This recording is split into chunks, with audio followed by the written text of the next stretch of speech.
Whoa. Yes. Is a witchcraft attempt caught on camera towards a street preacher. If you're going to need it, you are going to need whoa. Yes.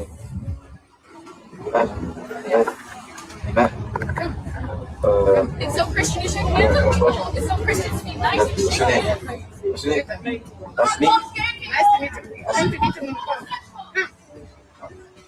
I just feel uneasy. Well, it's fine. Yeah, I know. Whoa, what do you mean? Whoa. Some. Yeah, I know. You dabbling in something God hasn't told you to dabble in? Yeah. You need to repent. I'm going to read your scripture. No. I know what you're trying to do. And we rebuke this in the name of Jesus.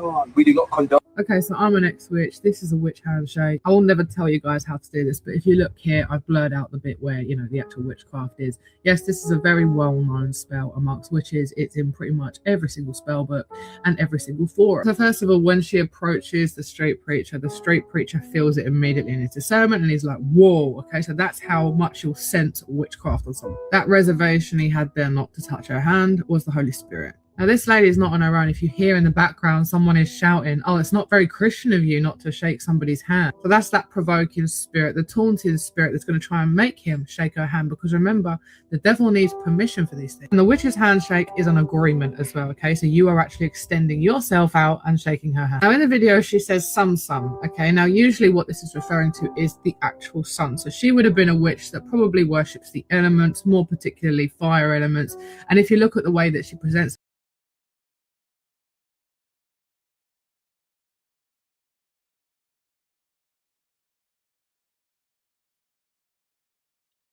okay, I posted, that lady in the week with that post, and I got comments, and the comments were not great.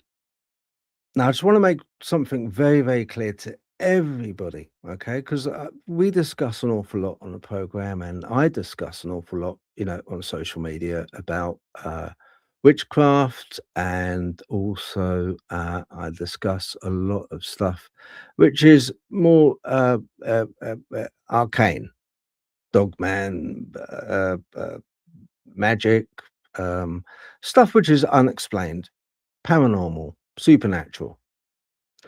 But I just want to make it clear, I'm not down hating witches. I'm not. Okay? It's just not my thing. I don't. Now, I said to the person that gave me the comment saying basically that I should be ashamed to have posted that. I just want to explain something. What that lady was talking about does happen. Okay? They are, and it is something which happens in witchcraft where they can attach and they can tag people. They do. They have, and they will. It goes with the territory. And I stand by that. And if you are a witch, I'm sure you'll understand that it does happen. So that doesn't necessarily mean that I'm down hating witches. I would never be a witch because I'm a Christian. And that brings me on to another comment. I was told that, Phil, I'm a witch and I'm a Christian. Well, you may have been Christian and then become a witch. That's fine. But from a practicing point of view, it's miles apart and you can't do it. Just can't do it.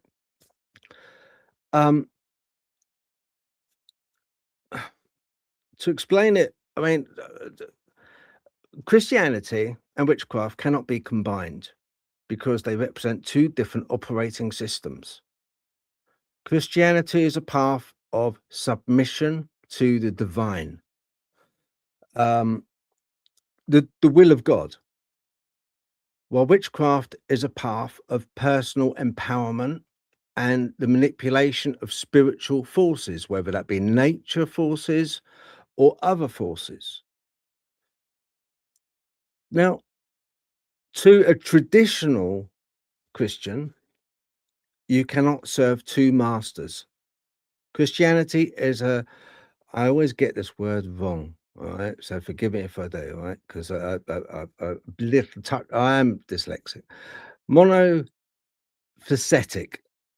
I'm going to be, I know everyone's going to go, yeah, we've got that totally right. Monophysetic, faith basically means it's its own exclusive devotion. Okay, it demands its own exclusive devotion, basically. All right.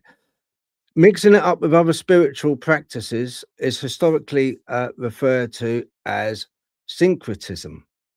I hope I got that right as well. As I say, dyslexic. Now, you can't mix the two together.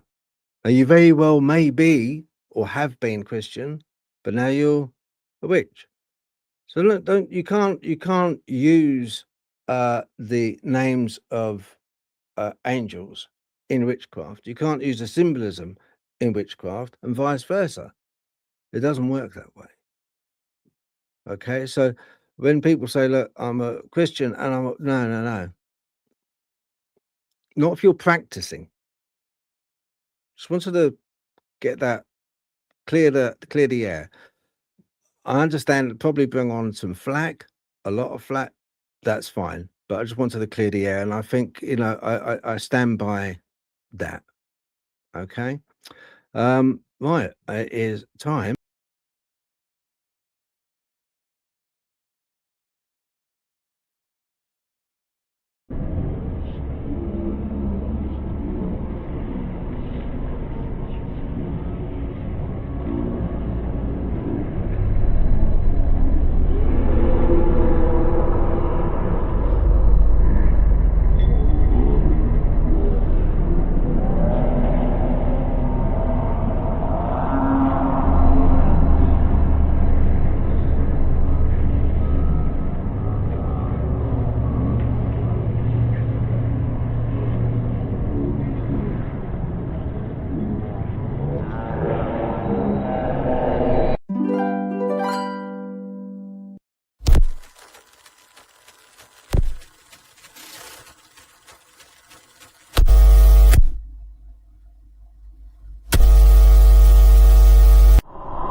This is not a dream.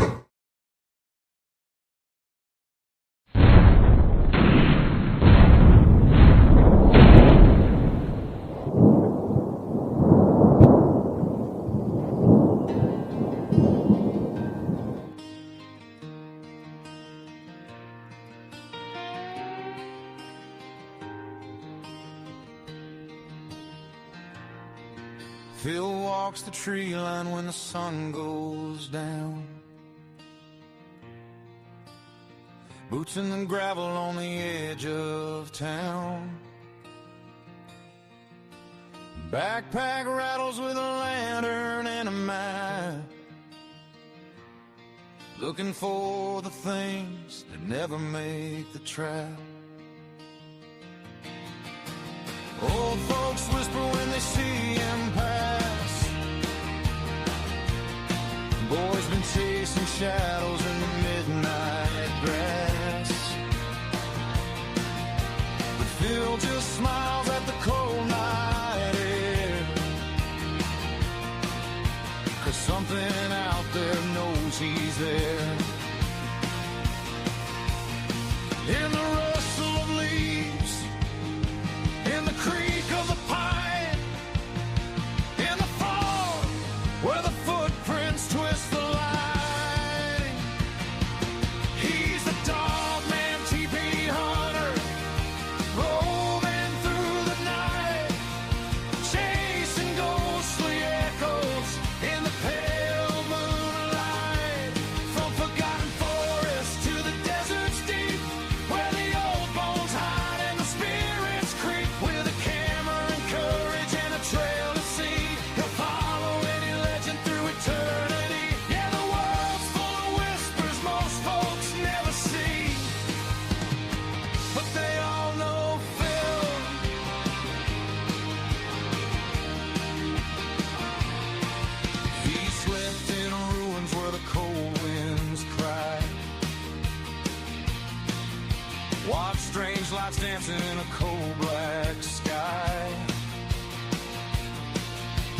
backbent branches where the tall grass sways.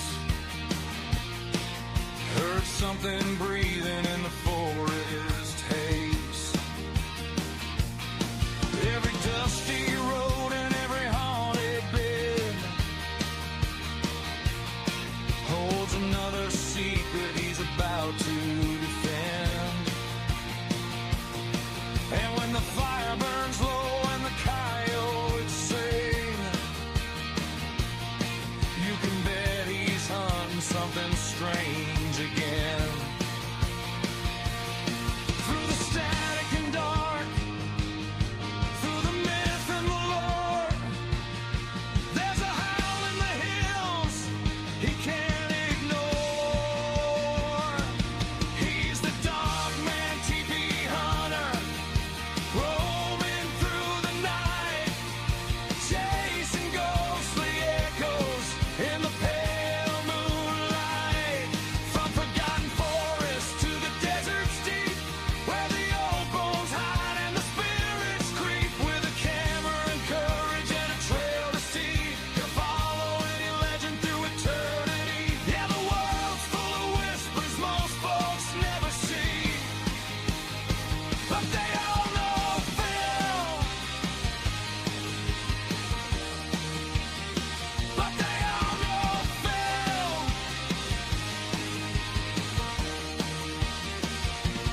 Maybe it's a shadow, maybe something real, maybe ancient footprints only he can feel.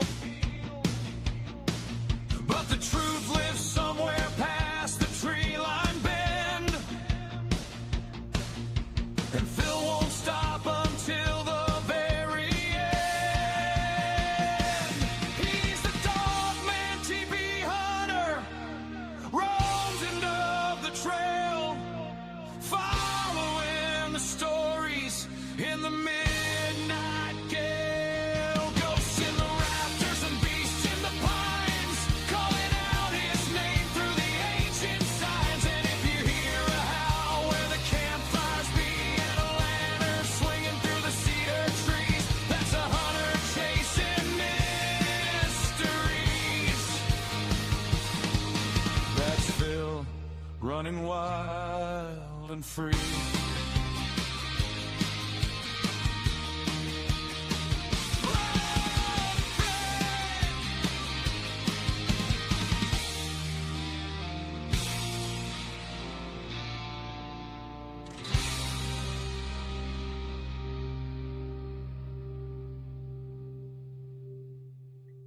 Good. Right. Oh, hang on. Oh, there we go. That's better. Right. I shall get on the Gothic goddess of YouTube. Hello. Not very gothic today. A bit of Gothic. A little bit. I dyed my fringe and my hair seems to have gone a little bit like I'm not quite sure. You know, was it Christopher Walken? I can't remember which film he was in where his hair's sticking up like that. Oh, yeah. I can't think Yeah. which film it is, but that's how I feel at the moment. It just won't behave itself. Yeah, you got a Thank couple of you. horns going on there. I have. It's just like maybe it's the wind outside. Actually, it's just making. Blame it on the wind. Blame it on the Yeah, wind. it's been I terrible would. the last couple of days. It's, Yeah. How you been? windswept. Yeah. We haven't like trying to- spoken very much. We haven't really spoken that much, have we? People think at home that we're kind of constantly sort of like chatting. We're not. We don't go through really phases, chat that don't we? It depends how busy we are as well and how much we've got to do, to be fair. But Yeah, it it's- does. You know, Yeah. but every now and then, every now and then we sort of like, you know, sort of have a good chin wag. But yeah, this week's been a bit. Yeah, it's been busy. Just like kind of, I don't know. It's not just work. It's also kind of life. You know, like the car needs an MOT soon, so you know, got to get that sort of organised. That's going in tomorrow. Funny enough. So you know, hopefully, you know, the big fella, please get it passed. That'd be great. Yeah. You know, I do that every time my cars do an MOT. About 2 weeks out, I'm like, "Thank you, angels. Thank you for helping me with the car." Yeah. MOT Yeah, being easy. yeah, yeah. Do you That's talk the to your thing. car? Have you named your car? This car has a name, but I didn't name it. I had a dream. I had a dream Okay. about it, and its name is Rue. So I was like, fair enough. So that's what I call it now. But I never have talked to my cars. Some of my cars, my first car had a name, but I can't remember what I called it. And my other cars didn't so much. And this one's only got a name because I had the dream about it. And I think I got a letter about it, and it was from Rue. So don't ask me. So I was like, I might as well roll with it. But yeah, I mean, I do talk to it sometimes. It depends whether it's behaving or not. Yeah. But, Okay. Yeah. If it's not behaving, it's like kind of yeah, a little bit. I try not to do that just in case I upset it. I do tend to personify things, but as I think I've said before on a podcast, or I can't even remember, I might have been talking to someone, I only personify some things. So some things seem to have a personality, and I will interact with them as if they have a personality, and then other things are just objects. So I'm a bit peculiar. Like that.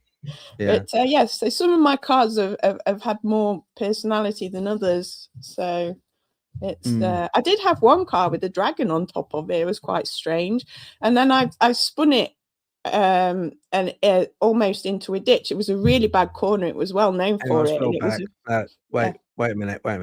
Let's roll back a little bit. What? You had a car with a dragon on top of it. Well, did that come with the car? Did you have to pay extra for that, or? I don't know. No, I didn't have to pay extra for it. I think it came to the car after I bought it, and it used to sit on the top. And it's like, because I've had dragons around most of my life on and off anyway, so it's like and it was a very sort of happy looking car, and it had a dragon on it, and it was like, this is a bit weird. And then I spun it into a ditch by accident because it was a bigger car than I was used to, and I went round this really bad corner, which would have been all right in my little hatchback, but in this it just spun out the back. And after that, the dragon disappeared. So I'm assuming it was just there to stop me getting hurt, if that makes sense. Okay. Yeah. You're saying it like it's like kind of like an everyday normal thing, which is fine. I get that. But to me, it's got a dragon on it. Like, what? I used to have dragons guarding me at night. It's like the house I used to live in before. I used to have dragons. And my sister, she didn't know I used to do this. I used to ask the Dragon Lord for dragons every night to keep me safe. And she didn't know this. And one day she was trying to send me healing, and a dragon got in the way, and she had to ask for permission to send me healing. And then she said to me the next day, oh, you know, I had a dragon get in the way. And I was like, oh, yeah, they're there every night just watching my space. And she didn't know that.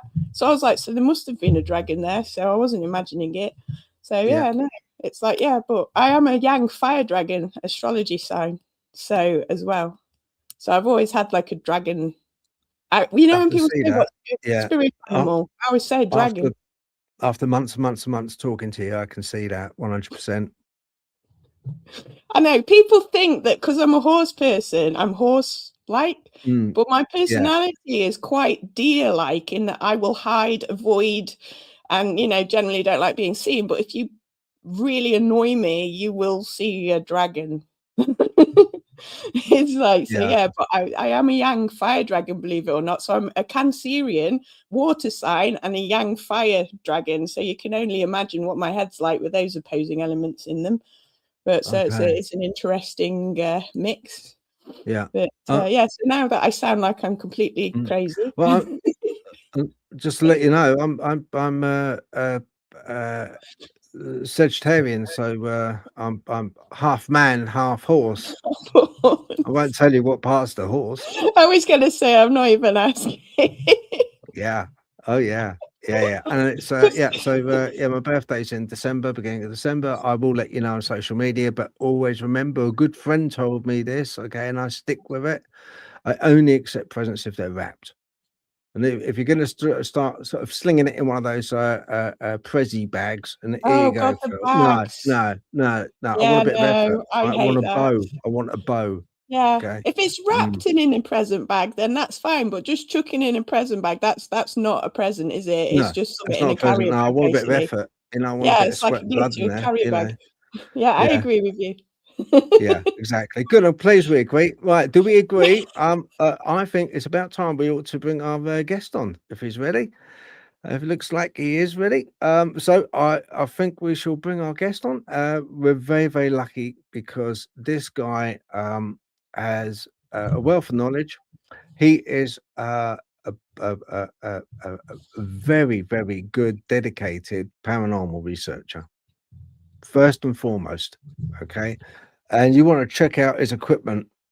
Oh, that's another pun there. So anyone watching Benny Hill will go, oh, well, Phil really jinxed it.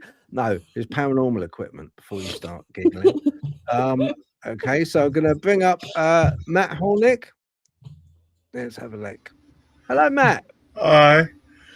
I just want to say one thing, Natalie. I named all my cars. I talked to them. I even had someone drive me down to visit my car because the transmission's out. And I talked to my car and told her to be okay. So about it. Okay. Do that when I send it in for the MOT, and maybe it will sort of like, you know, you may. Usually I end up just having to drive yourself. It's like, and I talk to the spirit of the house too, and the spirit of the house will present stuff to me if I'm in trouble. And like, you know, so it's like you are right on. Oh, good. It's not just me then. One of my jobs, I clean a house for it's kind of like a friend of a friend, and their house is an old, I think it's Edwardian, and I swear sometimes, like there was one day I turned up to clean, the family were out and it would not let me in the door. And it's like, and I was like, you know, it doesn't want me to clean it today. Went home, the family came back, wouldn't let them in either. And then and then about an hour later, the lady of the house came home and the door opened straight away. And I was like, and I said, yeah, I had a feeling the house just didn't want me in that day. And I get it with some of the doors in the rooms as well. Some days they'll open really easy and I'm like, oh, I'm allowed in there now. And then other days they won't open. So I go and clean somewhere else and come back and then they just open really easy. It's quite, so it's like, so and I thought I was a little bit crazy for thinking that, but at least it's not just me. But I hear voices talk to me all the time. So it's like, I also think I'm schizophrenic. You know? So, yeah. It's like, well, I have an ancestral altar with graveyard dirt and such, and I collect ghosts, which a lot of times they'll come with me, and they just want somebody to remember them and whatnot. So it's like, you know, like it's just one of those things you might say. It's weird, it's crazy, I know, and a lot of my brothers in the lodge probably wouldn't understand or approve. But how weird is life? That's and how deep does the rabbit hole go? Yeah, it's like with Phil saying earlier when I was saying, like, you know, it sounds like an everyday thing to say I've got a dragon on the car, but to me it is every day. Well, not literally every day, but it's just there all the time. It's like, you know, some days I notice it more than others, but I am immersed in it. It's just the world. So I find it strange when people say, how do you get into the paranormal? Because it's like it's just there. See, that's what people don't understand. Like they ask, like Phil and his whole thing being a Christian witch. I mean, no, you really can't be a witch and a Christian. But like, I come from West Virginia or Flintstone, Maryland, up near the Appalachian Mountains. We're like right, like 2 miles from West Virginia. Like our farm is right on the PA line. Like our nearest neighbor was like 2 miles away growing up. It's all deep mountains, valleys. Grandpa was a water witch, could take dowsing rods and find water, tell you how deep it was. You know, my grandmother, like, you get a cut, she'd put her hand on it, recite a Bible verse, and the blood would stop. And they had like all different kind of soak magic with like rubbing potatoes on warts and just stuff of that nature. And it just, like somebody's pregnant, they would wrap red thread around an egg and put it in the fire, and the way it broke would be determine if it's boy or girl or if it's going to be healthy or not. Just a lot of folk magic traditions. Of course, I'm in Pennsylvania, which is famous for the Amish and all their hex signs, and they have like all different kinds of like their quilt blankets and stuff you buy. They weave magic into the blanket. The symbolism in the blanket is the act of protection. Is it any different than what the Vikings did with the runes? Yeah, I don't think it is, though, is it really? It's just a way of petitioning the gods for blessings or whatever you want to ask. Yeah, but that's all even runes is, isn't it? Yeah. They each represent a power, and the symbolism of each rune is basically representation of an archetype of power. Like Izawat, being the stability, Fehu, controlled fire. They all represent a force or power. Same thing with the hex signs. Yeah, that is true. I mean, symbolism. I was quite interested in sigil magic for a little while, and it's I can't remember what the guy's name that I read the book. I think it was Jan de Vries, and he was saying about sort of free-forming the sigils and sort of like concentrating the energy in. And I was like you say, and that's when I started to understand that the symbolism was like a gateway to access particular energies. And like you say, with the runes, each one corresponds with a different kind of energy or vibration or intent. So it's like each one that you sort of connect to activates that sort of particular energetic or power, or I don't really know how to describe whatever you want to call it. I find the idea of symbolism quite interesting, and how it does connect to the subconscious as well, because the subconscious is a very symbolic thing. It's interesting. Jung is one of my favorite psychiatrists. Oh, I love Jung. Yes. I mean, I always wanted Freud, a psychiatrist like Freud. Give me cocaine hookers. But I got Nietzsche. Nietzsche's the one who's most relatable to me, unfortunately. I have to be an Uberman. Gotta find meaning in nothing. Why can't I just have a good dream and write down what I see and it'd be something wonderful? But no. That's always the way, isn't it? But I have to admit, when people say who would you like to meet from history, and I always said I'd love to speak to Carl Jung. It's like I would just love to have a conversation with him, because I always assumed that he was quite a stable person, but when I was reading his memoirs, he's actually quite I don't know what the word for it is, but intense, maybe. I don't know. And I was like, and he would even admit that himself. And I was like, I would love to meet him just for that vibe. I bet he was quite an interesting guy. I imagine. Something you should consider, even Maslow, because I often thought I'd love to meet Maslow, because he had to be one cold person just to do the whole hierarchy of needs, just have everything just analyzed such. Like, this is what a person needs, this is what a person doesn't need, and just rank everything. And like a lot of the behavioralist studies, it's like when you stop and look at some of these people, like they all were nuts. Like Freud, nuts. Libido theory, like nuts. We got subjective analysis from him, but it's all about sex with him. You had Jung, all about the metaphysical. He was actually an occultist and whatnot. All very deep thoughts, philosophies. Nietzsche, just, oh my God, where do I start with Nietzsche? I mean, staring into the abyss stares back into you. And like the whole Death of God essay he had was like awesome. But to think that and to actually write that, he must have been nuts. Like, I mean, could you imagine his depression? I struggle with depression. Could you imagine Nietzsche's level of depression? Like Gulag or Capello plus 10, I suppose that's how we got the philosophizing out of it. It was in some ways a way of dealing with it, by philosophy, because very often you tend to find this, don't you? Like with Phil was asking me about goth, and everyone assumes that goth is sort of like miserable. I said, but we just sort of see the beauty in melancholy and the dark, not necessarily, you know, bad, evil things, but just the dark side of things. Yeah. It's very deeply philosophical, really, if you think about it. It provokes a lot of thought. Well, stop, think about it. You have vampire goth, you have punk goth, you have that crazy pink goth now, which is oh god, yeah. I'm not sure where that came from. I was in a goth phase at one time, walking around with mirrored black contact lenses, all black with a big pentagram. Oh, really? Yeah, you would have thought that, oh my god, he's like a high level Satanist, you know, like, no, I just came from a Slayer concert. Oh, I can't hear you, what? The music is not good enough unless the speakers are puffing your clothes backwards when they're drumming, you know. Like vibrating your chair across the room.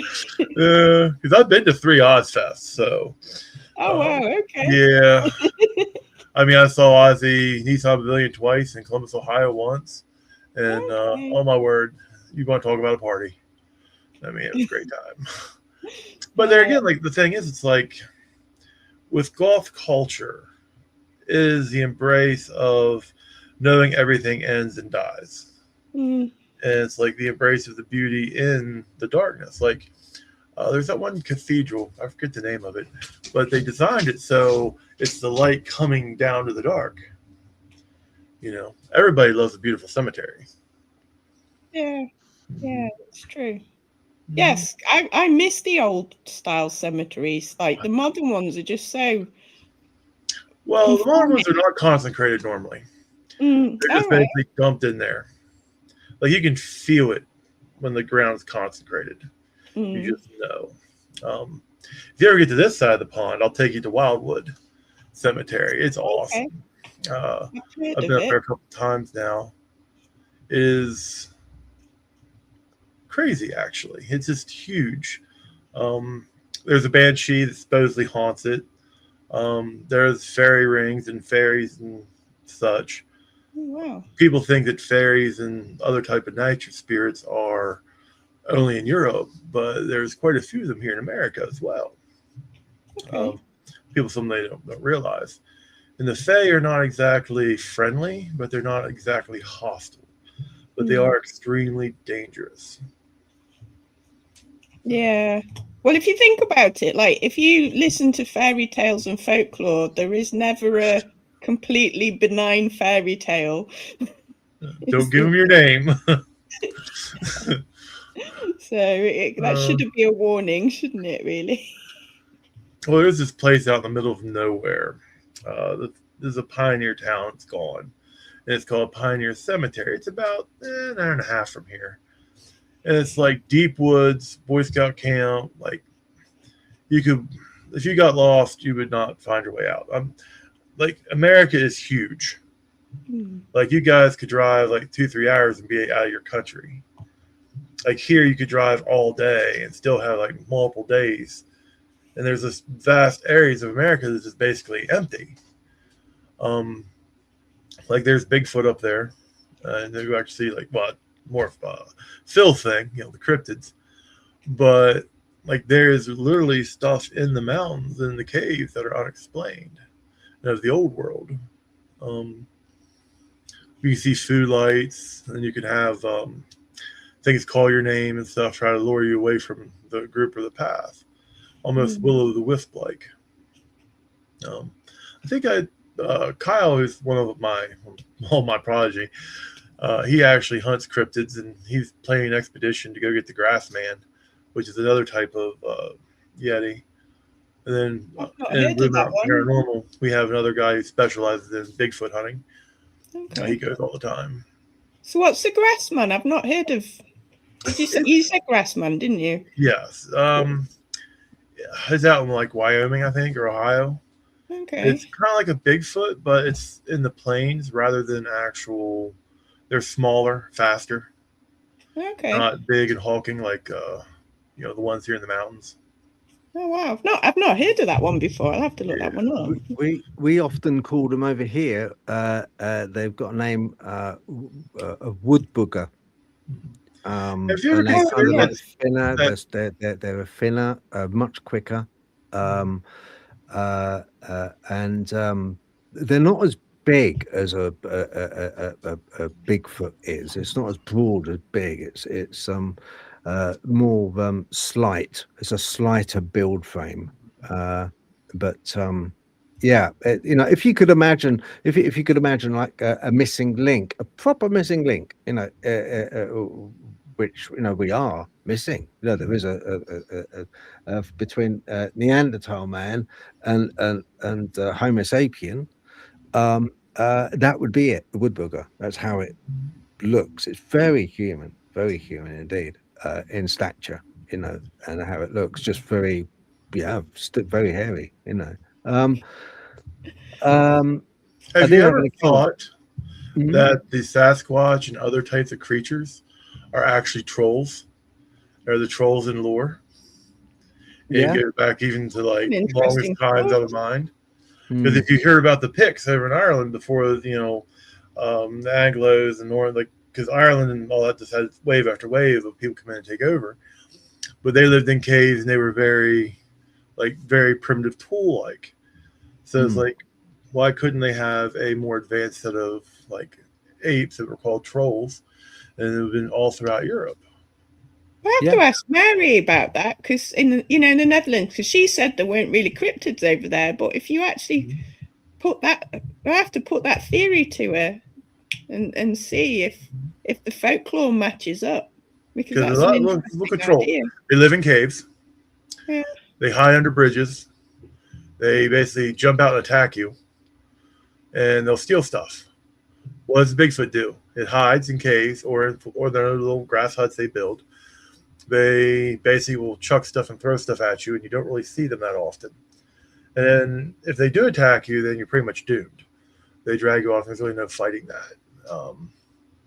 So stop. Why are they not troll-like? They're man-shaped. They're intelligent.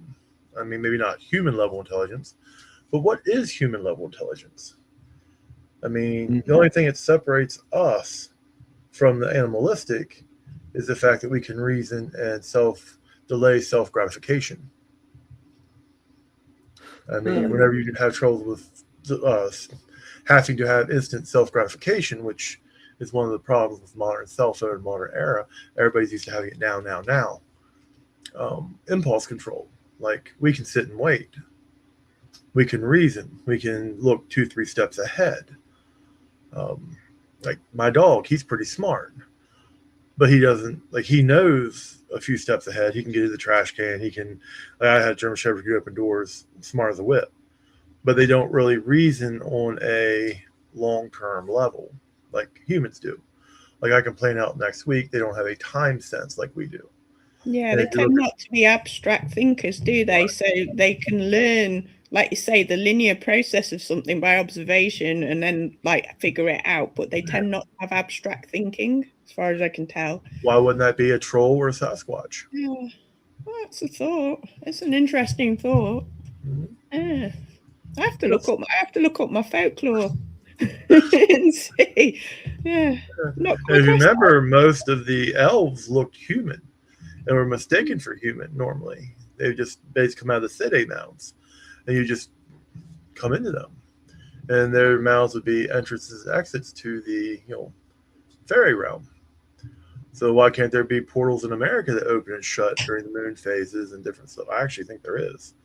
Look at Kentucky. You can type up moving forest, but it's actually documented that the trees will move up to several feet in a night.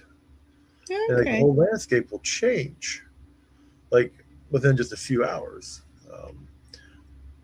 I've never experienced that, but in Death Valley, when I was camping in Death Valley, you wake up the next day and the landscape is completely changed. You come out of your tent, it's like, wow, completely different. That must be a bit of a head spin, because you can see why people get lost, can't you? Because it's disorientated. The hardest part of being in the desert is water control. You hold a pebble in your mouth and suck on it, that way you don't have to drink as much water. But it's so difficult rationing your water on those type of hikes. But the desert is just an interesting place. People think it's dead and lifeless, but it's not. There's all kinds of stuff that lives there and thrives there. Yeah, it's just not so obvious. I presume. Mm-hmm. Mm. So, Natalie, what is the most greatest ghost hunt you've ever been on? Tell me the greatest adventure you've been on. To be fair, I've not really done. I've said this before. I've not really done a lot of actual ghost hunting, because most of the things that have happened to me I haven't had to go anywhere. So I'd say the biggest problem I had with the paranormal was a partially possessed horse, which is what got me into most of this in the first place, to be honest, because he used to collect stuff. So I was constantly pulling stuff off of him, but he also had a quite a powerful entity attachment. So it's like, so actually going on a ghost hunt, I've not really, I've only been to 2 or 3 places, so I can't say. I mean, I've seen things everywhere I've gone, if that makes sense, because, you know, I'll see orbs and shadows, and I literally almost can't walk into any building without seeing something. So as far as ghost hunting is concerned, I don't have anything specific as yet where I can, you know, say. I mean, I was clearing someone's house once, and I narrowed down to this one room, and I was just standing just outside the room, sort of like trying to contain and clear whatever was in there. And as I got halfway through, all of a sudden, all the toys in the shelf next to me, the electric toys, all went off. The little terrier that had been quiet for the last hour came running up the stairs, barking its head off. I thought it was going to bite me, but it ran past me, stood in the doorway, barking into the doorway. And I was standing there, and the ladies whose house it was just looking at me, and my brain was thinking, oh shit, this is real. And I'm not imagining it. And it's like, and that was probably the most freakiest thing I've had happen that was sort of like unexpected, because like the toys and things went off, and it was just like bizarre. Just as I'd literally got down to the crux of where the issue was. So that was an interesting one, to be fair, because I've not had that kind of manifestation to that degree, backed up by the dog as well. And, you know, and as soon as I cleared the room and settled it down, the dog just went back into the kitchen again, quiet as anything. So that was I would just say that was probably the most sort of paranormal thing I've had happen to me that I was a little uncomfortable about.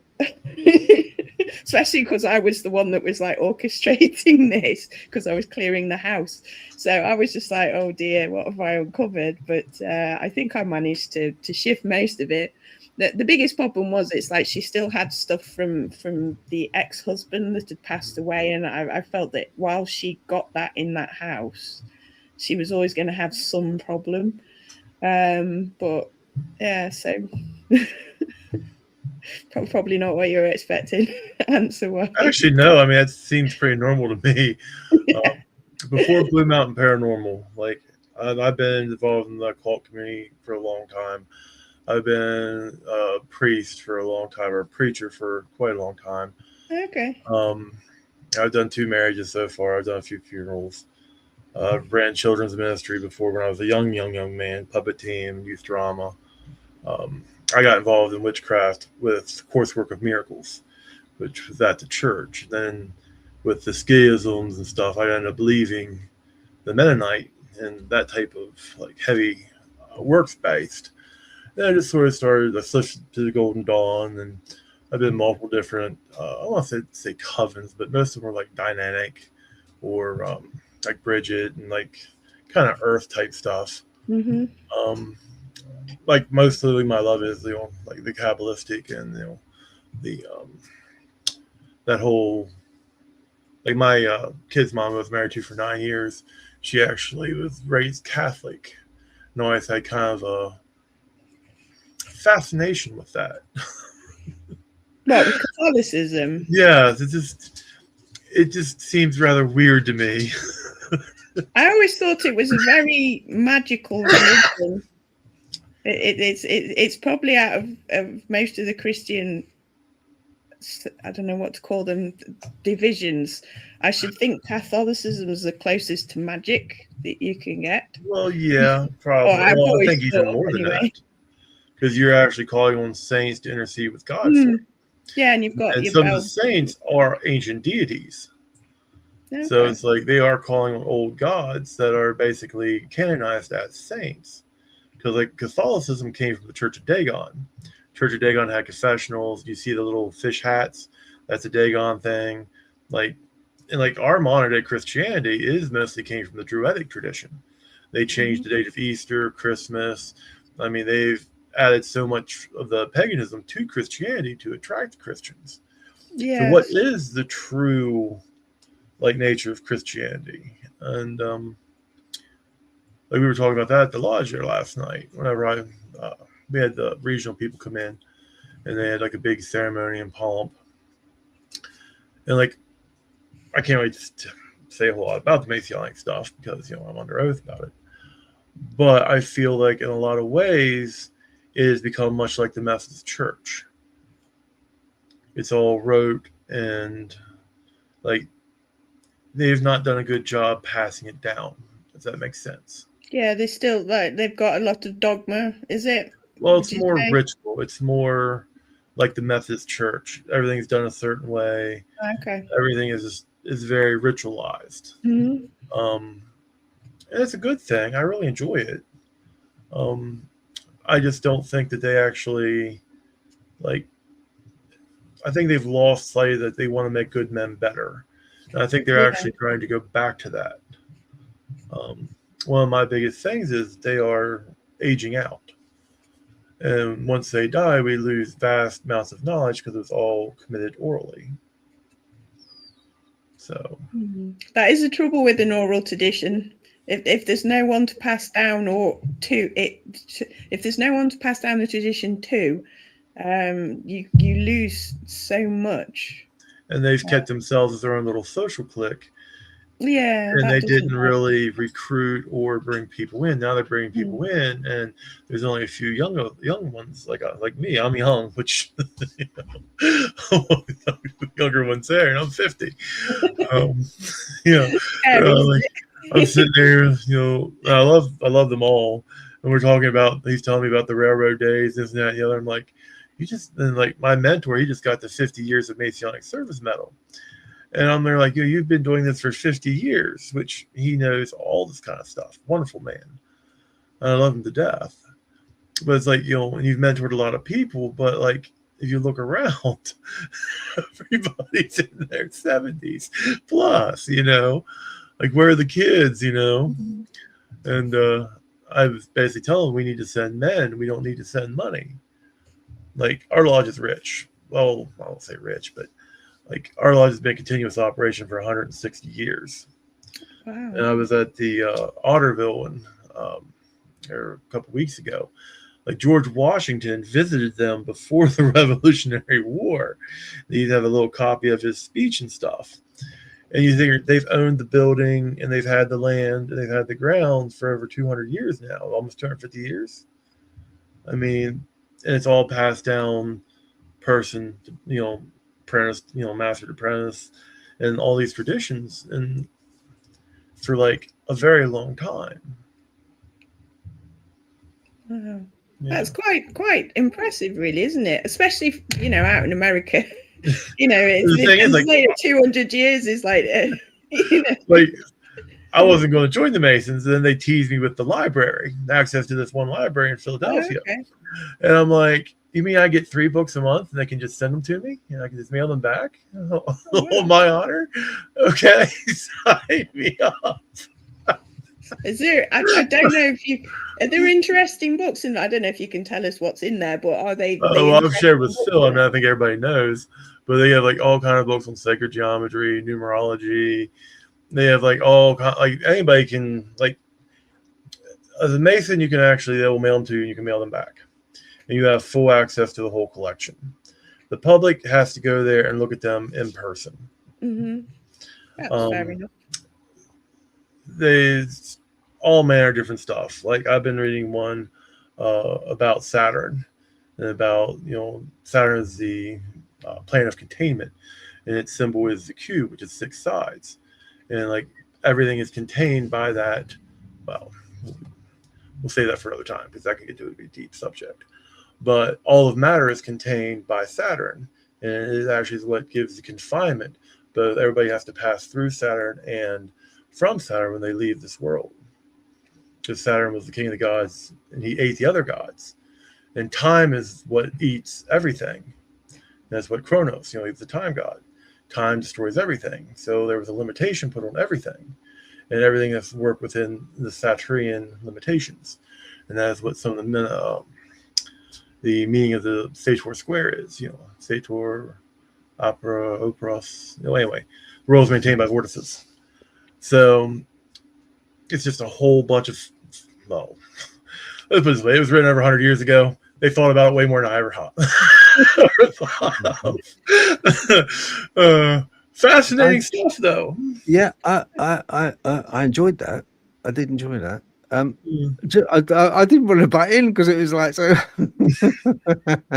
I've got to just to quickly recap. I'm sure you could get from New York to Los Angeles quicker than we could get around the M25, because we've got a motorway over here called the M25, and it is basically a car park. It's not a motorway. Really? So yeah, it's awful. Trolls, yeah, no, I don't think so. I'll tell you why. Because if you go originally with trolls, they were part of the environment. They would be easily mistaken to be a mountain in some countries, especially Netherlands and places. They were of rock. They were of the actual geology of that place. They were huge. The ones that we're talking about, the ones that you were talking about, which live underneath the bridges and grab people, and they were basically, because of geography, they would give the same name to a different entity. So a troll would be a troll which would live under a bridge in a certain country like Germany, somewhere like that. But a troll in like Netherlands, somewhere like that, would be actually a size of a mountain. It would be huge. So it's all kind of like a case of how it's interpreted. The wording is a funny thing. It gets very confusing when people name something which has different meanings to different people in different countries, and yet the same name. It's got a different interpretation on that, or on the actual entity itself. Just to recap quickly with animals, we're intrinsically different, not because of self-gratification. I don't believe, because my dog will lick its nuts and be perfectly happy. I believe what really sets us apart is an awareness of our own consciousness, our own reality, our own being. That's what sets us apart. A dog will happily, any animal will happily get up, go about its day, feed, it will defecate, it will breed, and carry on with its life, the whole of its life, and it won't ever stop and think, hang on, why am I here? Hang on, well, why am I kept in this? Why am I kept in this enclosure? I hate to interrupt you, Phil, but there are some people that never wonder, never question. Yes, just cattle. Okay. Yeah. But that is Jungian, if you like. That's his way of thinking. It had to actually be aware of oneself, which sets us apart from the animal kingdom. That's one thing which I don't think it's self-gratification so much, but delay of self-gratification. Like the dog is not going to choose not to lick its nuts. It feels like licking its nuts, it's going to lick its nuts. Okay, like you could choose not to lick your nuts, and see, that would be delaying the gratification for later. So you're kind of talking about the use of will to repress. Well, not only that, like only humans will choose not to eat or eat something they don't like. Okay, if an animal doesn't like it, they won't eat it. Yeah. If they'll eat until they're full, or even some will overeat because they just want to fill. They'll eat till they're full. They don't like. They just gratify their. I don't want to use the Dune analogy, but I will. When he puts his hand in the box. And he has to use his willpower to stay there because it hurts instead of pulling it back. because that's how he proved that he was human and actually had control over his impulses. Mhm.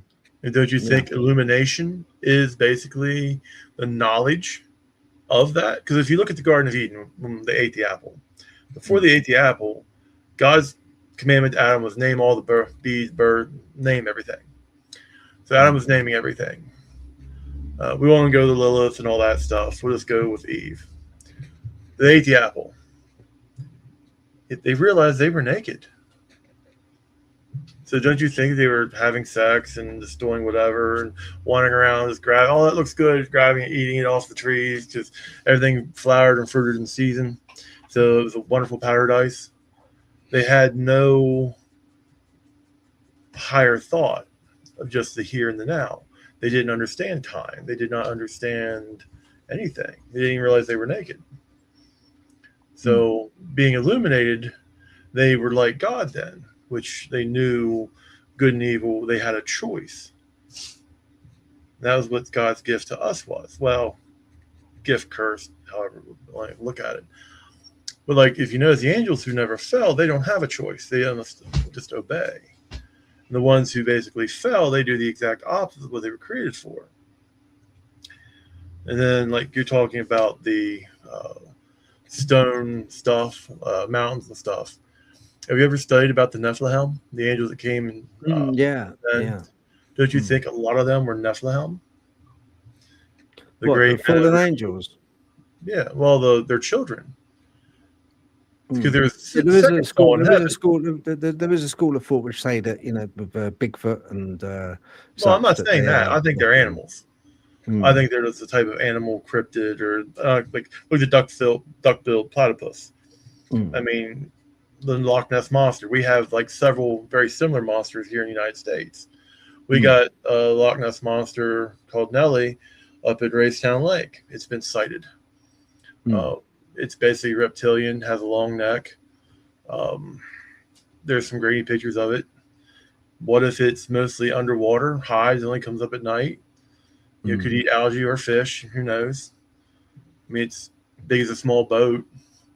I mean, unless you actually drain the lake, which is almost impossible. I mean, they're spotted up in the Great Lakes. Like all over. One of the most fascinating you got is the that frogman monster in a lake. Yeah, that's where's that at? I can't remember now. That's is that like Georgia or Florida? Do you know what? I interviewed a guy ages ago called Wade. He was from the Blackfoot tribe. He was an elder, and he actually saw it when he was a kid with his mate. I think it was with his brother, funny enough. They were young kids, and they went to this lake. It was a huge lake, massive. And when they were fishing, and it got to dusk time, and they saw these two red eyes poking up through the water, and then when it came up out the water, it had no word of a lie. This is the video's up there on the library. It had these like scale, like almost like, you know, the dinosaur scales that go around the back, just down the spine, the large plates. It had those on its back as it got up out the water. And I said to him, how tall was it? It said, I don't know. It didn't come out all the way. As soon as it saw us, it just went back into the water again. But he said, I saw it, Phil. I saw it. And, you know, so that's an interesting cryptid. There is in the States a lot. Lake Tahoe, I think, has got one as well, isn't it? I think. That's down south of me. That'd be like way south. Yeah. The closest one we have is in Adams County, PA. It's a giant crab monster. It'd be basically like a crab, but almost human size. It stands about 6 feet tall. There's a bunch of pictures. They have a bunch of smaller crabs, which I'm sitting there thinking, wow, that'd be awesome. We wouldn't have to shell it just once and you have enough to eat. Instead of like shelling 100 crabs, get like a little something. Oh, and Champ as well. Larry Luttrell said Great Lakes has Champ. Yes, champions. Yeah. So. Yeah. Well, so just recapping on the ghost hunting. I think one of the most one of the best ghost hunts I've ever been on myself was in Wales. Funny enough, I was in North Wales, and I went out into the woods, into a cemetery, because the cemetery is like, it's not used anymore. It's abandoned, overgrown. It's like, you know. And funny enough, cemeteries always seem to be a right winner with me. I always get something in cemeteries, you know. And you're not the only one as well, Matt. I hear voices. Yeah, I hear voices, and you know, some people. I do question myself sometimes, but those voices do tell me things. You know, they make sense. Not often they talk, but when they do, they make sense, and I take heed of them. But in a cemetery in North Wales, I had to go hiking through this forest and had to get there because I saw it on an ordnance survey map, and I thought, oh, I've got to get there. When I did, I found that the area had this patches of mist around it, and the mist, as I went walking along, the mist would kind of take shape into, and this is the funny part, into a person, into people shape, and that really sort of struck me as being, because I tried to debunk it myself. I couldn't get anything on camera. It wouldn't show up on camera. This mist wouldn't. It didn't help because it was about 11 o'clock at night, so quite late. But so with low light and wide aperture of the lens, it just didn't take in the mist. There wasn't enough light being sucked in to get it. But I saw it, and this mist kind of had it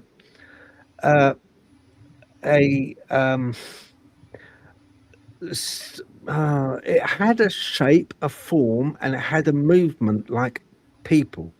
And there was in total 4 people formed out of this mist as it was walking along. And I went walking towards it, and it would just walk across the cemetery. You could see it moving across my plane of my sight of vision, and that was really odd.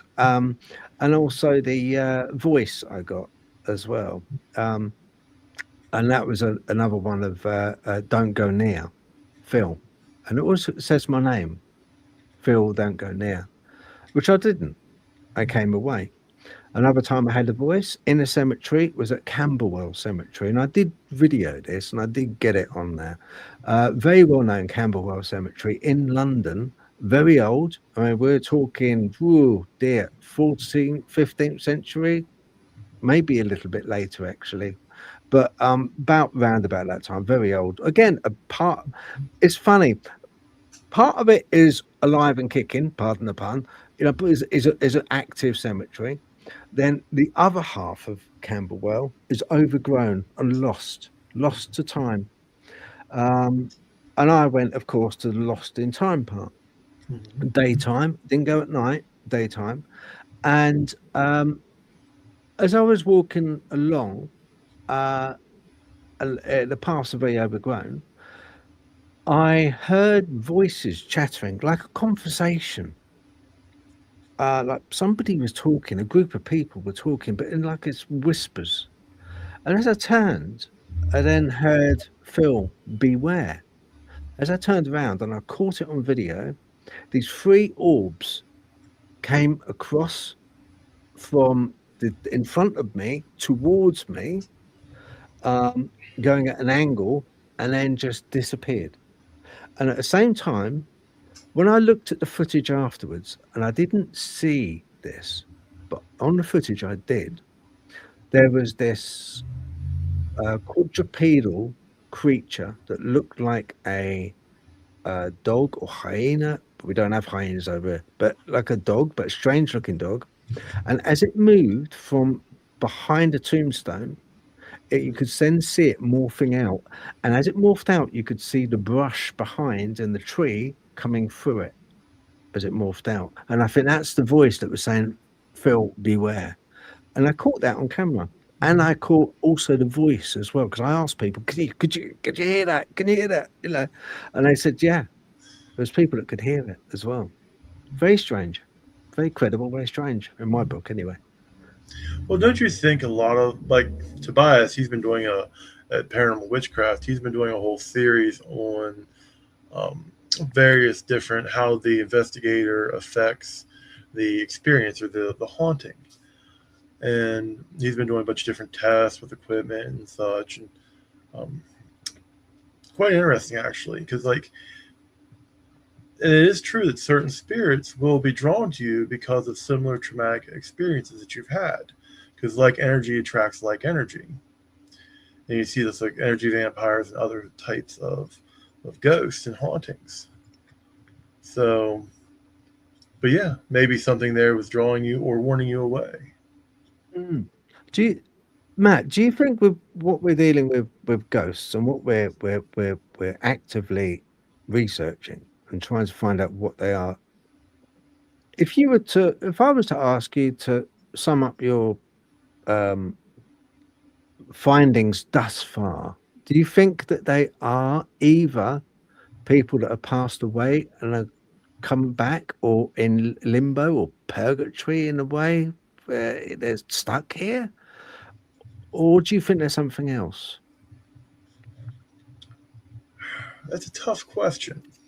Yeah, I'm going to give you a tough answer. Okay. I think they are place hauntings. Gettysburg's a prime example, especially around the battlefield, Devil's Den, wherever Pickett's Charge. You actually will regularly see soldiers, people hear cannon fire, even though there's no reenactors in the field. The lady in Ardennes, same thing with the Germans in the battle over there. I think certain things will stay in the environment. And I think that is one class of haunting. I think there is something other, intelligent, sometimes evil, sometimes not so evil. It just usually has its own personality or purpose. I think that you're familiar with egregores and or thought forms. I know Natalie, she's in your head. What if, like in the Egyptian tradition, they did everything to basically house an energetic copy. Your soul is gone. Let's say your soul leaves and goes to wherever. There's still that shard of energy that is still you. That's still your thoughts, and it slowly decays over time. That's why you see like ghosts, like the orbs are usually older ghosts, whereas the full apparitions are usually more recent ghosts. And as their energy dissipates or they slowly break apart, they get less and less intelligent and less active. Do you know Pete Wren by any chance? Sorry? Do you know Pete Wren by any chance? Pete Wren. Yeah, he was from Britain, and then he's basically the Catholic Church's head investigator for their exorcists and whatnot. He's in Canada right now. He lives in Canada. Oh. He No. runs the Ghost Gear store. He's like a personal mentor of mine. He likes to mentor me and ask me, I'd like field him questions and oddball stuff. Yeah. But he basically gets paid by the Catholic Church to investigate their things before they do blessings or whatnot. And he's got he's been on all kind of podcasts. I'll hook him up. Maybe he can come on your show sometime. Yeah, that would be really cool. That would be very cool. A whole bunch of books and podcasts. He's actually like really, really like smart and deep into this. So do you think? Well, thank you for that, Matt. That must admit very, very. I told you I can hook you up with Agent Kelly as well. He was the Golden Dawn for a while. He personally mentored me for a couple years. He's with the OTO, is he? Yes. Well, I'm not sure he's with anything now. His wife died, and he's living with his kids. Yeah. And he's way up there now. I'm not sure how old he is, but he's just a fascinating man. I always loved talking to him. We got into disagreement over politics, so we ended up parting ways over that. But because the political state politics sucks. Screwed. Politics sucks, man. Politics sucks. Don't get involved with politics. Just we're not even going to go there. It'll either get better or it'll get worse. At the end of the day, it's not going to matter too much to me or you or anybody. I still got to go to work tomorrow. Yeah, exactly. You know, Exactly. not going to affect the price of eggs in the supermarket if I'm unhappy. Yeah. And as much as we contemplate life and we contemplate the deceased and we contemplate some of the most absurd things that go on in this world that we can't understand, the most frustrating thing is really that a lot of the people in power, the gatekeepers, the people that know, are these politicians, I'm afraid, or the people behind the politicians. I don't think they know. I think they're just paid off and paid shills. Yeah, do you know, Matt, I think with UFOs, I'm pretty sure now, I'm absolutely 100% sure that they don't know what it is they're dealing with. I think it's a load of old tosh when they say that, because they were going to say that Big T, you know, Big T over there was going to release all the disclosure documentation, and you know, it's going to be July the 8th. You know, a whistleblower said, well, not whistleblower, but a guy that was in the know, and it's not happening. As far as we know, it is not going to happen. Disclosure's not going to happen because they don't know what it is, Matt. Let me tell you something, Phil. They are not going to do anything that's going to destabilize the system. As long as they're invested in the system, they're not going to do anything to upset the cart. Like NASA, they actually have proof now that there's a city on another planet. They've actually can see city lights on another planet. I mean, that's just crazy. You know, like there's a whole realm of, like, they are not going to do anything or allow anything that's going to change the status quo or tilt the cart. Period. Yeah. That's over there. That's over here. The stables and structures are not going to change for about 5 to 10 years. But just remember, numerologically, we are in the final year before a reset. Next year is 1. This year is 9. So this is a year of closing in a 10-year cycle. Yeah, because we had that in 2012 with the Sumerian calendar, didn't we? The end of the Sumerian calendar, and then it was going to say, "Oh yeah, here we go. It's going to be a reset 2012." Which actually, do you know what? I think 2012 was a very special year, and I think it was a year of resetting. Things changed from 2012 onwards. Things did change. Well, look at us. We're in the age of Aquarius. I mean, the dawning age of Aquarius was in the 60s. We'll be in the age of Aquarius for like another 900 some years. The spirit of the age is communication, and free thought, fast movement, you know, fluidity. And look what we got. We're talking on this. Growing up, I never thought I'd be talking to you guys on the other side of the planet, basically. No. I mean, like in real time. I know. I can do it on my phone too, you know. I know, me too, because we're about the same age, aren't we? You know, you're a little bit older, I think. Growing up, I would go to my grandma's and lay in front of with my cousins, this giant radio with a record player in the center. It had a little flip over lid, and we would listen to the Lone Ranger, Flash Gordon, the Shadow Knows. Flash Gordon's brilliant. And like we would listen to the radio as we were drawing and coloring on some paper with crayons. Yeah, and that was like a big thing. We didn't have TV. So it's like we have internet. I mean, I remember AOA dial-up. I haven't seen dial-up in forever. I mean, I remember always keeping a few quarters whenever we were in the town, so I could, or a little card where I could do long distance calling on a payphone. You know, I haven't seen any of that in like forever. I don't even know where there's a payphone at. And I live in town. Do you know, 56? I remember having 56K dial-up modem, and it used to be. Do you remember where you used to when it connected? Connected. You could hear it actually dialing. Any pictures you brought down? Not pornography. You know, obviously I wouldn't do it, but any pictures, it would like kind of come down in slices, wouldn't it? Just sit there and wait. Slices. Do you know, I had a scary thing with that. Shall I tell you the scary thing I had with 56K dial-up? I'll tell you. Now you ask. I was in the kitchen, my computer, don't ask me why. I had the computer in the kitchen on the side, right? And 2 speakers on it as well. And no flat panel, people. It was a proper, computer screen, cathode ray type, screen. And anyway, it was dialing up because I was like trying to get onto the internet to find out about, I think it was the local council or something. They had a website it was early days of internet, and that was a wonderful time because it was like, it was proper cowboy and Indians internet was then. It was like kind of, you could go on to different blogs and different chat rooms totally without any need to get permissions or you just go straight on and you can say pretty much whatever you wanted. Is that marvelous? Now it's just censored. Yeah, I don't want to change it, but I saw Keith Evans's comment. However, did any paranormal research at Harpers Ferry, Maryland. I have not. I've been to Harpers Ferry several times, and there's great restaurants there.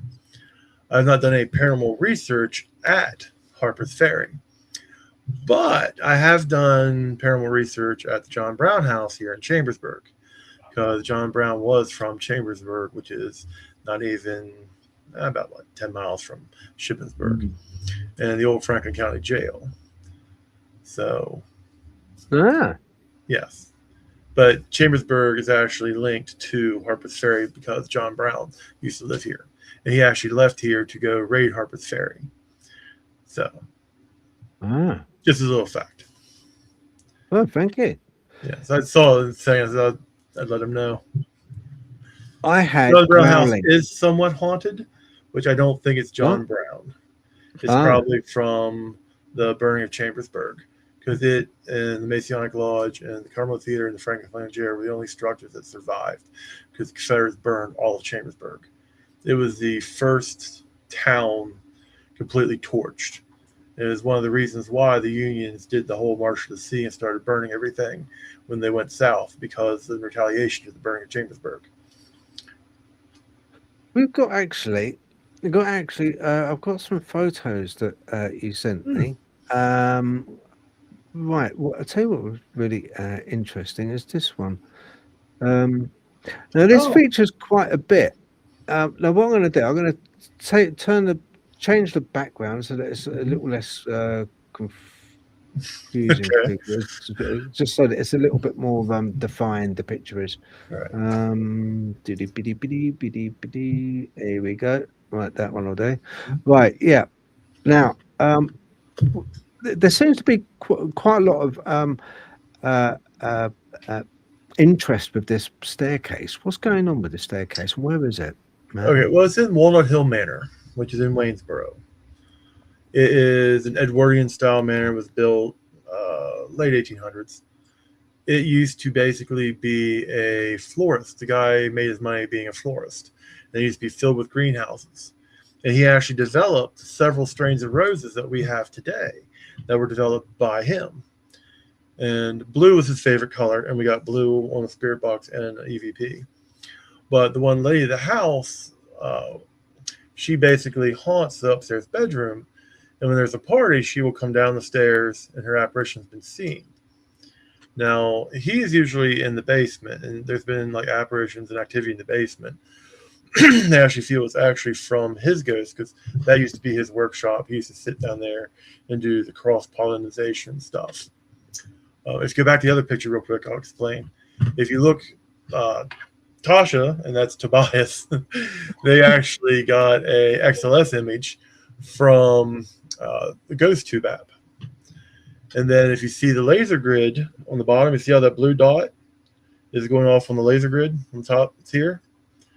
That's actually showing a hit on the laser grid system. So actually showing a temper change in the thing. I don't know if you can tell if the REM pod's blinking or not, but the REM pod was going on and off.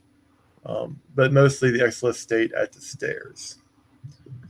At 4:30 in the morning, well, we had a Gatsby party. I, of course, did so much stuff going on, I didn't get dressed up. But most of the other people did. And we played cards and we drank till late in the morning. Because what's paranormal investigation without food? I mean, You can't have good paranormal or investigation without food. So did you get any vocalization, or did you get any footsteps on the staircase? Did you get anything? Not this time. On our previous investigation there, we actually had the cheaper REM pods that went off in sequence going up the stairs. And me and Robert were in the other room because we actually were in the drinking room. We did that last investigation with the XLS. We actually had a window open by itself twice, and it got XLS image of the guy in the chair. And he used to sit in that chair and open that window because he could smell the flowers from the greenhouse. So we kind of like focused on the activity in that room. This one we basically focused on the stairs because the first investigation, I was going to the bathroom and I saw a smoky figure come around the banister into the kitchen at the foot of the stairs. And several of the other guests in the party were also there. We were honored to be the first ghost hunters to actually investigate Walnut Hill Manor. And we went in completely blind. So we were going back to Walnut Hill Manor and do an exploration of the grounds.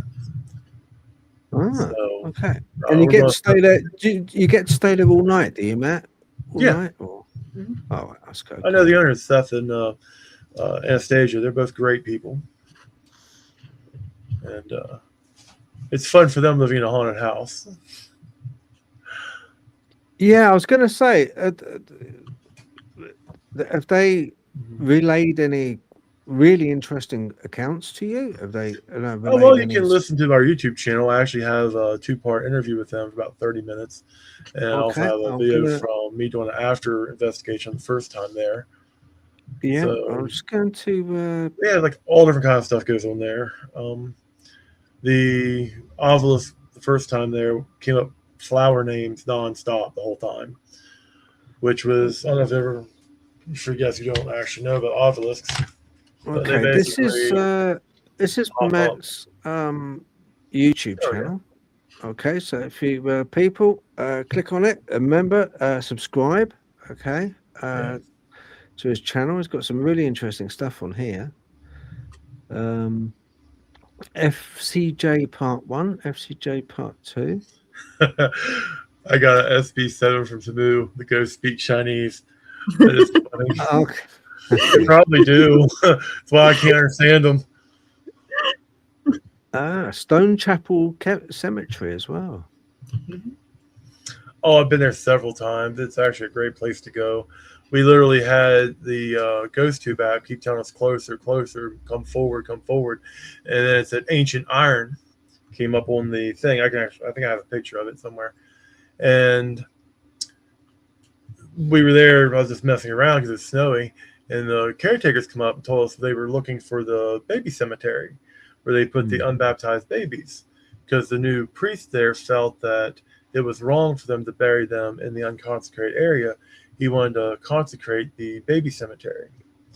So they actually had a ground imaging radar come out, and they actually found a witch section where they actually buried a bunch of witches with iron crosses on top of them to keep them from coming out of the grave. But this cemetery is from the 1700s. It's huge. Yeah.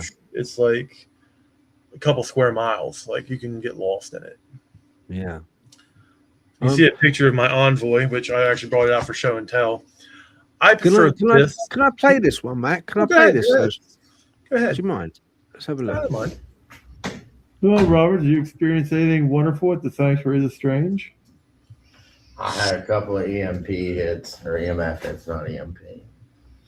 Whenever I was in the boiler room, other than that, it was pretty quiet overall. I didn't get much. I got a little bit with the devices. Well, Robert, did you experience anything wonderful? Cool. Yeah, I did like the Sanctuary of the Strange, by the way, even though it wasn't that active. But the previous week, they had a psychic medium come over and cross over to the spirits, and I'm pretty sure she blessed everything because you can just feel it. The only place that was not really blessed was the boiler room. And I don't know if it translated well on the GoPro, but our dot projection, we actually had something rippling them and moving in the room with us. And it was kind of neat. And that's where they had EVPs from Big Mac Paranormal the week before. So it was actually quite cool. For people as well, I'm going to just put up your Facebook as well, Matt. Let's have a look. I'll get it up. Find it. I did have it here.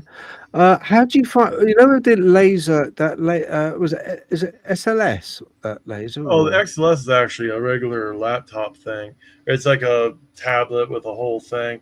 I got it from Paranormal Activity for like $500, and I don't like those people, and I kind of like.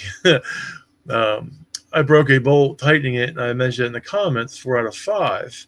And then they basically attacked me and said I could not buy anything from their store again. Rah, rah, rah, rah. And I'm like, well, you know, if you're going to be unpleasant, I just won't deal with you anymore.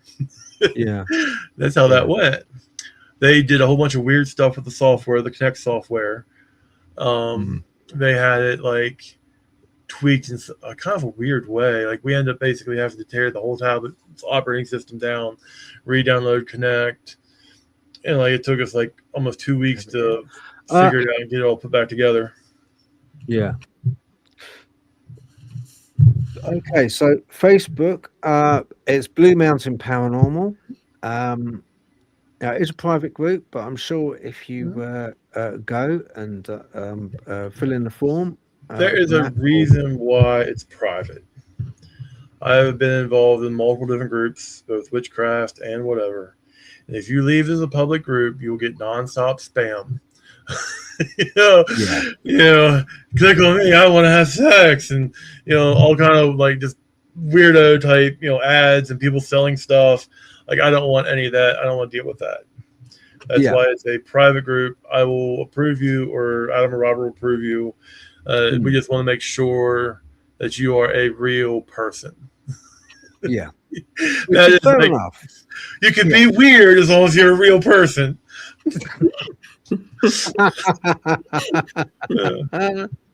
You have no idea. I mean, like what Tobias does with the Brotherhood of Male Witches, and like some of the stuff he goes through is because like he has like 12,000 people in there. Like me, I don't want to spend all day just quashing stuff and taking down posts, and like because I did that before with the Core Witchcraft and Harold and his stuff, and it was just a giant nightmare all the time. It's like, why? Like I don't care if people join my group or not. The only reason why I've been pushing the YouTube channel is I have to get up to a certain level to cross off one of the things on my bucket list. And that is the Octagonal House in Kentucky. So, and they turned me down last time for private investigation because I didn't have enough social media presence. So we're working on it. Wow, that's annoying, isn't it? Sort of. It is. It's like you're not famous enough. You can't investigate here. Well, they want 2 years of experience. It's a museum, and there's like, well, it's a huge property with 2 different graveyards. It's just a lot there. The guy who built it was a Mason. He built it according to sacred geometry to actually trap energies in the Octagonal House. Okay. So there's like a whole bunch of different. You can look it up online. But see, at Blue Mountain Paranormal, we have like they approached me to join this group, and I became one of the founding members of this group. And like part of the things we do is we hand out our business cards. There's a whole bunch of occult shops and those type of people and pastors and churches that have our cards, and like they will give us a call if there's something going on. Like we got a call for a Bigfoot out in St. Thomas, which is kind of rare in that area. But like the King Street apartment investigation, we were allowed to post it as long as we didn't give the actual address. And the land management agent lady is the one who contacted us because she got sexually grabbed by something. And I'm like, okay, whatever, we're going over here. This is an old building. we're sitting there, and the other people are moving out, but they're not out yet. We're standing there, and literally stuff starts flying off the mantle into the center of the room in front of like the four of us. And like the lady wouldn't even come in the building. She just says, "Here's the key, here's the apartment number, go for it." And I was like, "Oh, well, this is interesting." Like at first I was like, what? At first you don't really realize what's happening. And then it's like Adam's like, "No, they came from there, look, watch." And they're like, "What?" Another knob just flew off the thing in the middle of the room. Like, okay, I guess we got the place to look. You know, of course, one of the previous tenants hung herself in the room there. She's like a cat lady. And then that came out in the investigation. We had some neat XLS and had a lot of battery drain stuff.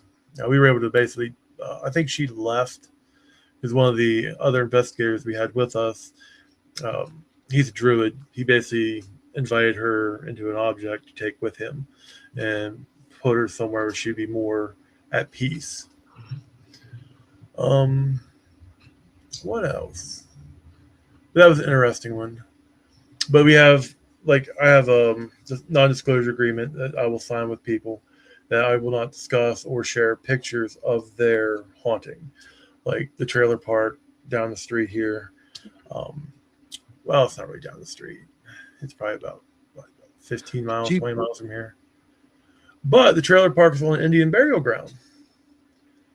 And like we were called there by their parents because they basically found some skulls and stuff. The cops didn't care because they know it's an Indian burial ground. I'll just put it back.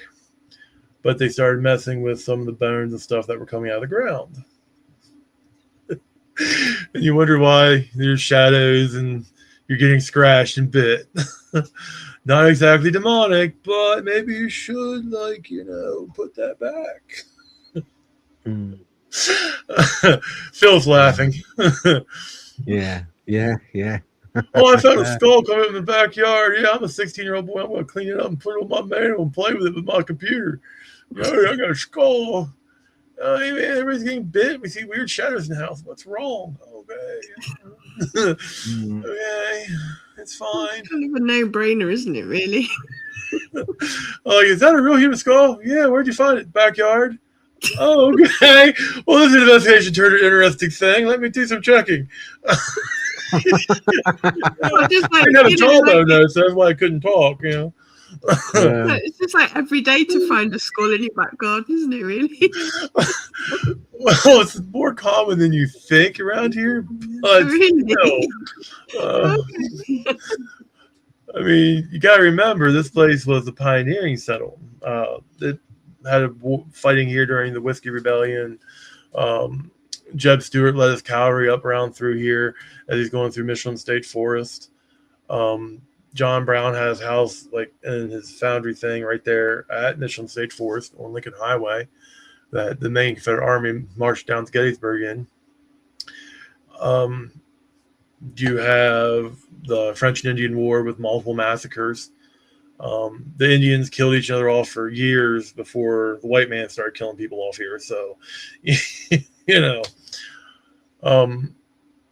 so basically, yeah, I mean, there are a lot of undocumented cemeteries and just stuff around. Like, it's not like common, but it does happen. And not unusual at the same time. It's not time. like unusual, you know. I mean, look at Europe. I mean, they still find stuff over there all the time. Oh, yeah, it's one of those things, though, isn't it? It's like if I found a skull in the garden, I was just out. I was just out. Perhaps I was out like weeding, or you know, just like kind of seeing how many carrots were doing out there, and I came across a skull. Yeah.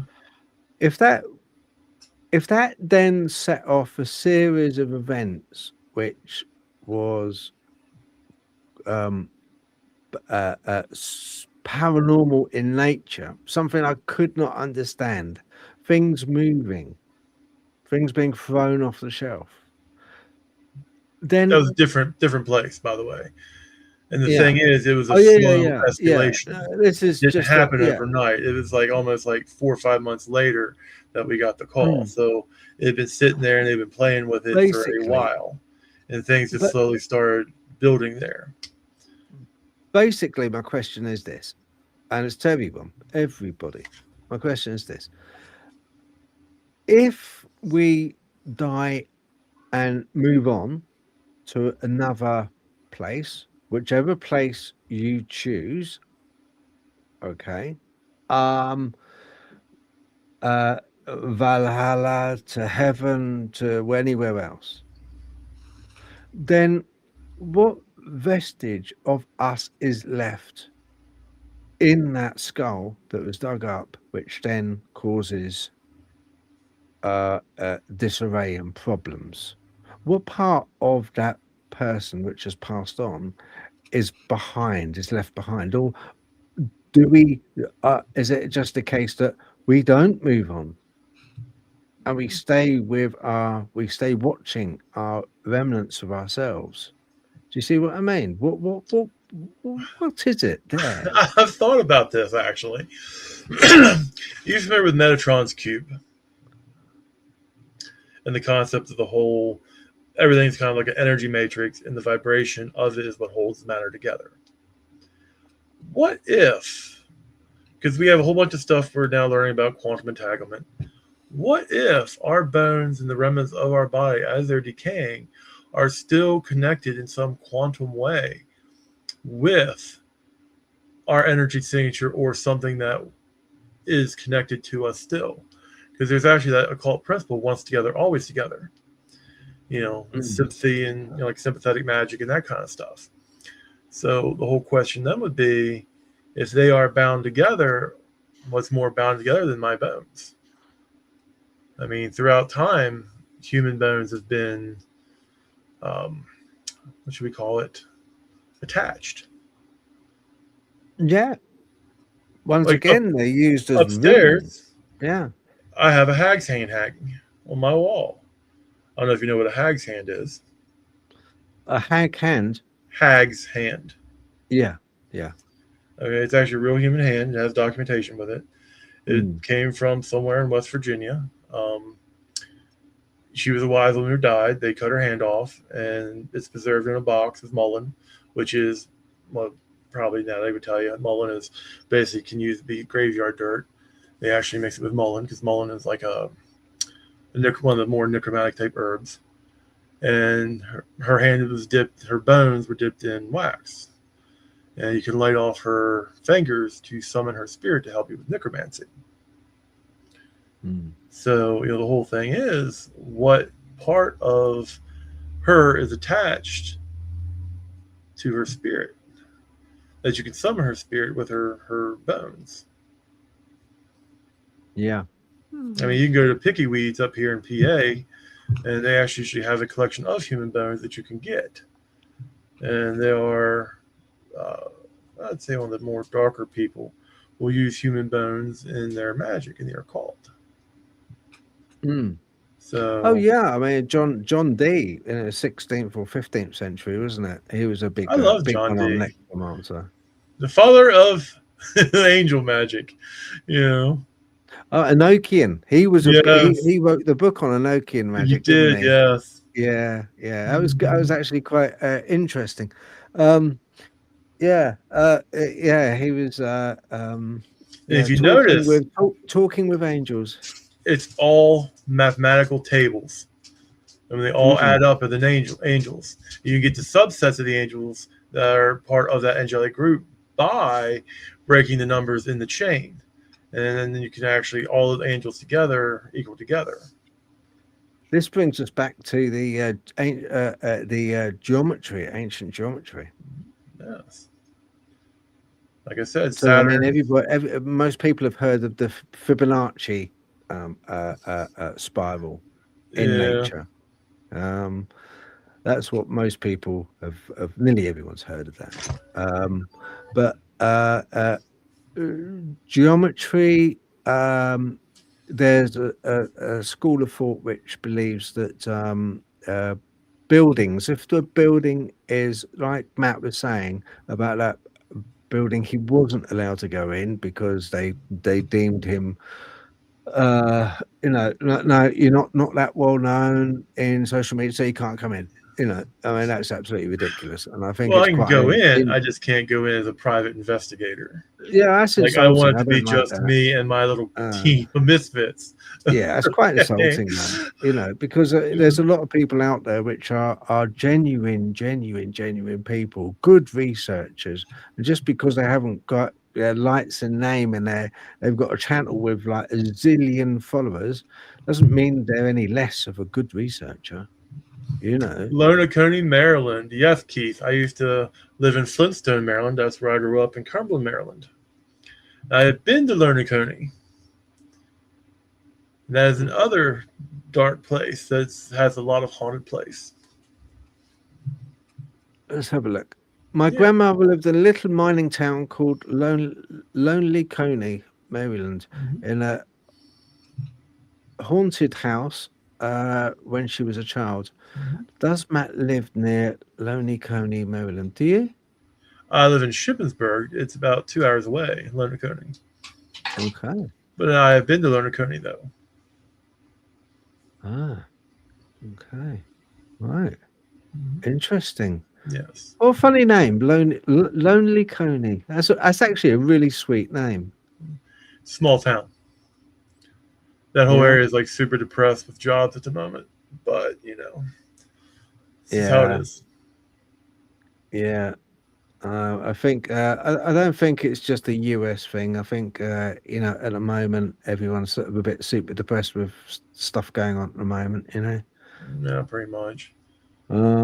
It all seems to be slowly but surely shuttered up doors and shuttered up windows and shops going and all kinds of things. And the only things which really stay open are either betting shops. Have we really recovered from COVID? Because I remember Walmart used to be 24 hours. There used to be all kinds. Don't mention a C word, Matt. Don't mention a C word. Don't mention a C word. All right. I won't, because there's a bunch of time. We recovered from that time. Don't even go there. I mean, I have a whole bunch of thoughts on that too. Yeah, so. I know what you mean. Yeah, the 2019, 2020 event, 2020 event. Let's say that. I'll just say it that way. But getting back to ghost hunting stuff, and I might actually charge you both to help me with this experiment. I've been doing research for a while on humidity changing the hauntings, or changing the frequency or the intensity of a haunting. Like the more humid it is, it seems like the less phenomena happen, and the more dry it is, like if you run or dehumidifier, or the less humid it is, it seems like activity is increased. Now I don't know, I don't have a good control group because I don't have access to a haunted location on a regular basis to have a what do you call it? A zero phenomenon. Yeah. But I don't have a control. Like this is the background. This is, the baseline. I don't have no way to set a baseline. But I actually feel that when it's raining or there's more humidity, it seems like there is a lot less phenomena that happens. Whereas if you run dehumidifier and it's like a dry, crisp air, it seems like the more active the phenomena is. Interesting. I hadn't thought of that. Yes. And it's like EMF pumps. Like I've made multiple EMF pumps. I've been using the Ghost Daddy of them, which actually works really well. And if you notice, hauntings and activity spikes around high tension wires, around a lot of electric lines. Well, the evidence is not actually out yet, but I feel that using EMF pumps will increase electromagnetic voice phenomena. And that's another little theory that I've been researching and investigating in these little ghost hunts. So, does electromagnetic fields, or a larger electromagnetic field, let's say, does it increase the electromagnetic voice phenomena? Interesting. Yes, I thought so. I've also been Yeah. experimenting with AI too, so and see if ghosts can interact with AI. But I really can't figure out how to make that like work. Yeah. Yeah, I've got something planned that way. And I'll tell you what, I have got something Yeah. planned that way, Matt. And I think it might be a good way of us. Yeah, I'll contact you personally and see, Yeah, run we'll it talk past you about and it. see what you think. Well, Keith just mentioned the Florida humidity is high most of the time. So any paranormal activity takes place during high humidity conditions. Mm. And see, the thing is, there is stuff that actually would still happen during the rain. But if it was dry or the humidity was less, would it increase the phenomenon? Because it rains here too. It's 100% humidity. Humidity would be the same in Florida as here. It's just more high there. So the question is, would activity increase with a lower humidity level? Or like if it's raining out, of course, things do happen during the rain. But would it happen more often or a stronger degree? Interesting. Makes sense to me, Matt. Maybe. How deep Do is the you, rabbit hole? do you your team you take with you? Do you take any? Are they all open or believers to the paranormal, or do you ever take any skeptics with you? Sparky doesn't believe in any of it. He believes when you die, that's it. He doesn't believe in magic, the occult. I mean, he's like agnostic. I mean, he doesn't believe in God or the devil. He's very, like he'll go just to poke around. Like he doesn't go to all of them, but like, he's never seen a ghost. He's one of those rare individuals that nothing ever happens around. Yeah. And there are people like that. Which begs us to the thing is, does our perception change reality? And if we are perceiving that, does it actually make it so? Because ghost hunting and other such stuff is actually perceptual based. And on top of that, like it's all about the experience, and the people are part of the experience. Like Tasha is a psychic, and Clay both. They have psychic ability. Tasha was choked at the Franklin County Jail. Adam got scratched in the women's ward of Franklin County Jail. So it's like, there is like different things that have happened. So like I said, I've taken like on the public ghost hunts that you see on the events tab, they are open to everybody who wants to come. Like I'm having a birthday bash at Natty Glow. Anybody who wants to come to Natty Glow can come. I have a whole bunch of loaner gear that I give out that they can pick and choose from. It's the cheaper gear. Just put it where it is. I got a whole bunch of cheaper type loaner gear that I've built myself, or bought from Pete Wren's store, Ghost Gear, and that way they can go and have their experience. They get issued a log book. They write down their experience, record their experiences. I got like 3-4 cheap voice recorders that they can have and they can go do. I got loaner dowsing rods. So if you never dowsed before, use a pendulum, here you go. Go out and experience. Because at the end of the day, this is actually about experiencing something or the experience of it. Because at the end of the day, it doesn't matter if the ghosts are real or all this other stuff. It's just semantics. Like the light phenomena. Light changes its pattern based on if it's observed or not. So how can we tell that by us observing the ghost, it doesn't change their behavior? I mean, do you think it is a case that almost like I mean, if it's a group, almost like an egregore, that these things are a manifestation of our intent to see them, to want to see them? I think yes and no. I mean, it's like the angels and demons. They exist within us and without us. I mean, they exist in us part in time outside of our own continuity. I like to think of it as playing Paper Mario. You ever played Paper Mario? No. Okay. Well, Mario, like you're two-dimensional scrolling. And then there are different aspects. You can hit the button and you all of a sudden see everything in three-dimensional. So you can't go just side to side. You can't go back and forth. And then, Mario. Yeah, the mushrooms jumping. Right. Yeah. Yeah. I thought you said paper, not Paper Mario. Yeah. It's one of the games. Paper Mario. Oh, I haven't played that one. I played the normal one. Yeah. Okay. Well, in Paper Mario, you get through the puzzles. You're two-dimensional. Then you hit like a power-up. Then all of a sudden, the board becomes three-dimensional. So instead of being blocked, you can go around like this.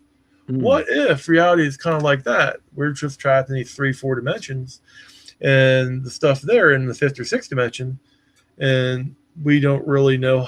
Like, we don't understand that they're just going around us. Like, we only see the wall in front of us. We don't actually see it. We can just walk around the wall because we only see it one way.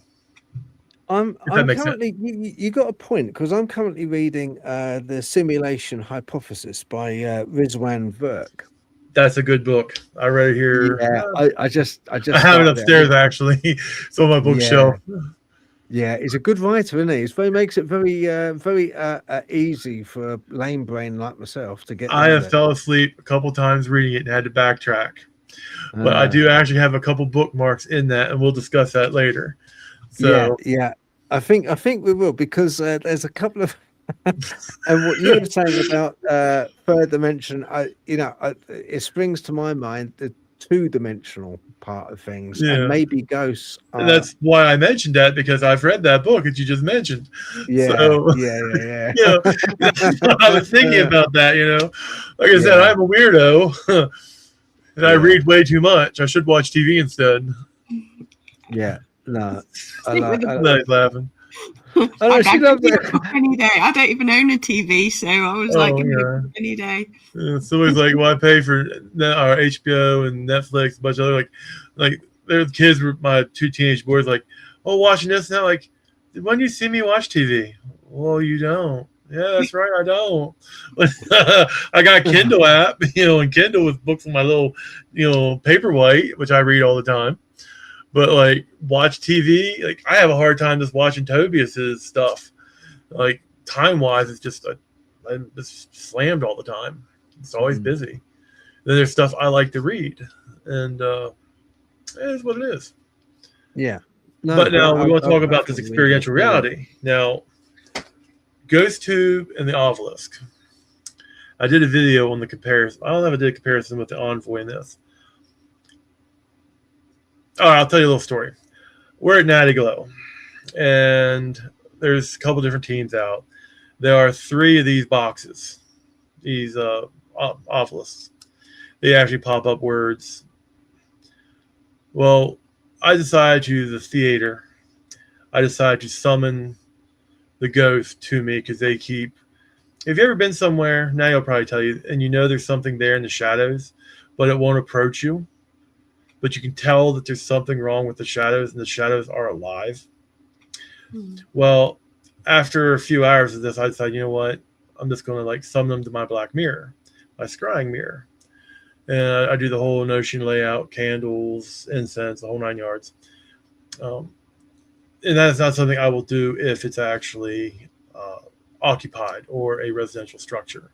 Mostly because I don't want to summon anything there that would be difficult to get rid of or be problematic for the people who live there. So I start this summoning ritual to summon them to my black mirror, my obsidian mirror. All 3 of these boxes went off with the same words: metaphysics and witchcraft. And they were in separate parts of the building, and none of them knew, what I was doing. They actually Matt, what are you doing? Because I didn't tell anybody. I just brought out my kit and just started setting it up and doing it. But and the thing is, there is something to it. But I prefer this. This is my favorite one. And you can actually consider it like an electronic Ouija board. I don't know if you can see that right or not, but You can do ABC, you can do numbers, you can do little like facial expressions. But what I like about it is you can set up, you can actually get the baseline, temperature, touch, and EMF. And like it'll tell you what it hits. This is the sensitivity button, but it'll tell you if it's a tap, EMF, or temperature change. Actually sets it off. And these little three knobs are the adjustments for each three of the sensors. Therefore, you actually know that, hey, something touched it, it's yes, no, or a temperature drop caused it to go off and say this or that. I mostly use it in the yes, no function. But it gives you that hit that, hey, EMF just went off, it said yes. Oh, temperature drop just happened, it said this in response to your question. And I find that to be more scientific or more controllable than just having some little electronic box just pull stuff out of the air. That is the problem, isn't it? That's the problem. Well, can you let people know what that's called, that box? Oh, this is called an Envoy. And it's actually a ghost stop. They run about almost $500, I guess. And then this is the Obelisk, which they run about $500 to $600. Blue Mountain Paranormal, we are an affiliate. I think you get 20% off if you use our link, which I don't think I even have posted up.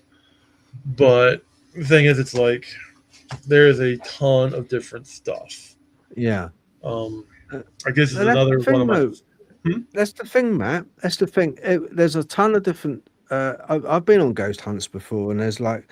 And I've got equipment, I've got stuff that I take. One of the things that I do enjoy taking, especially if I'm going to be in a room, is an animator.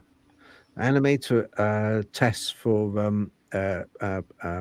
can test for and if there's a gust of wind, it will detect that air movement, and it will give a readout in miles per hour, kilometers an hour.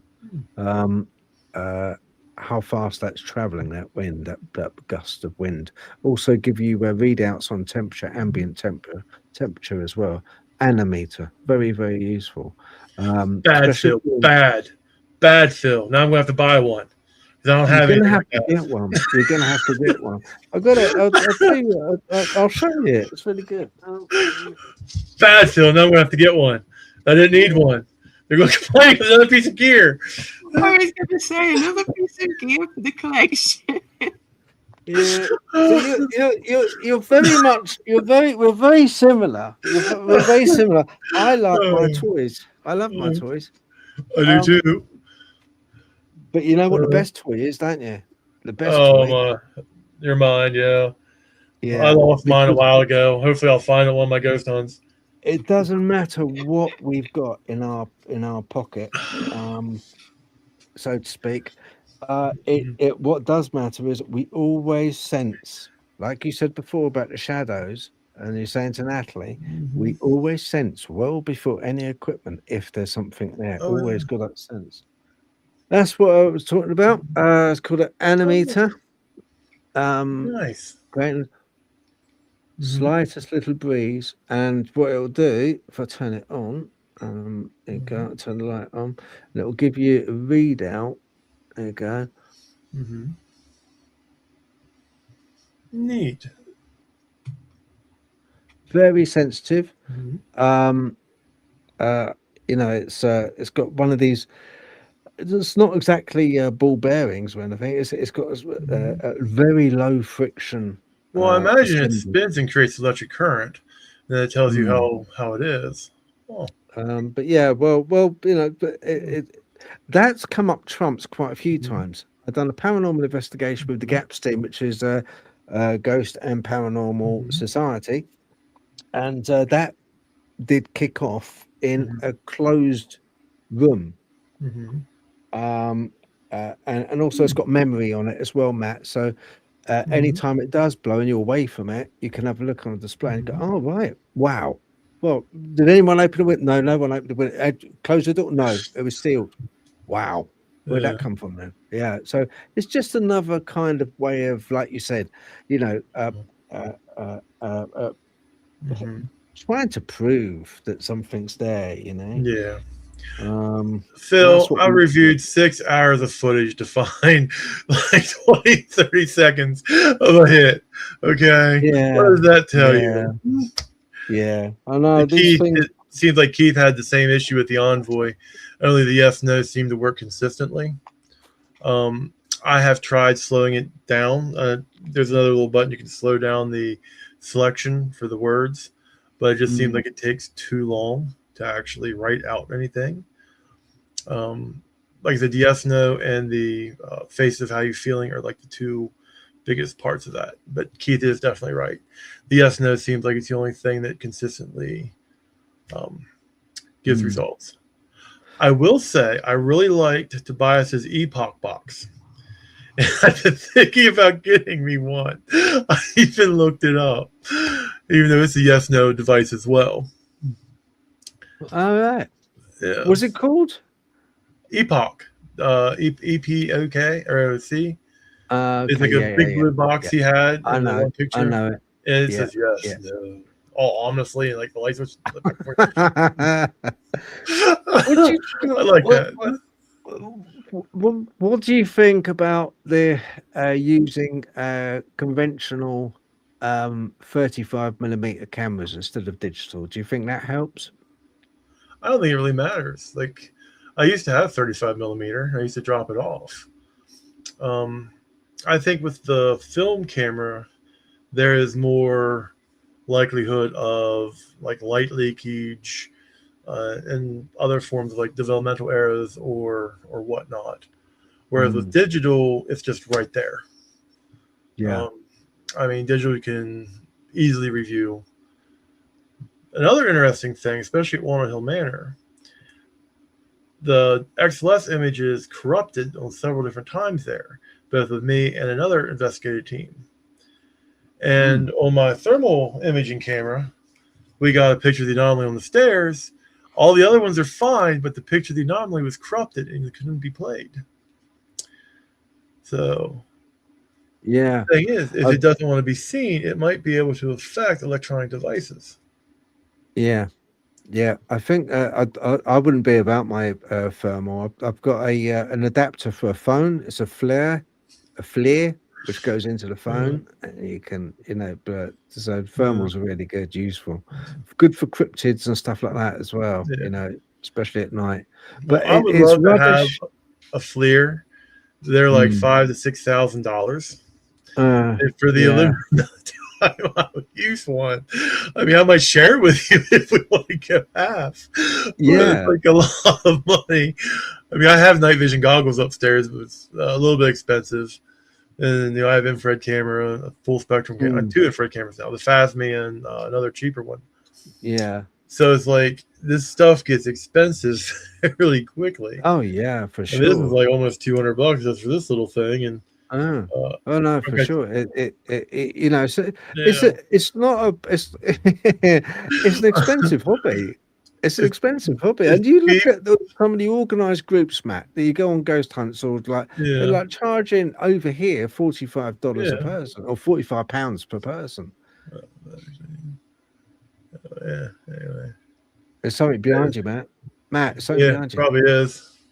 There's always something behind me. I got a dog here at my foot, and my other son's laying on the couch listening to me. Yeah.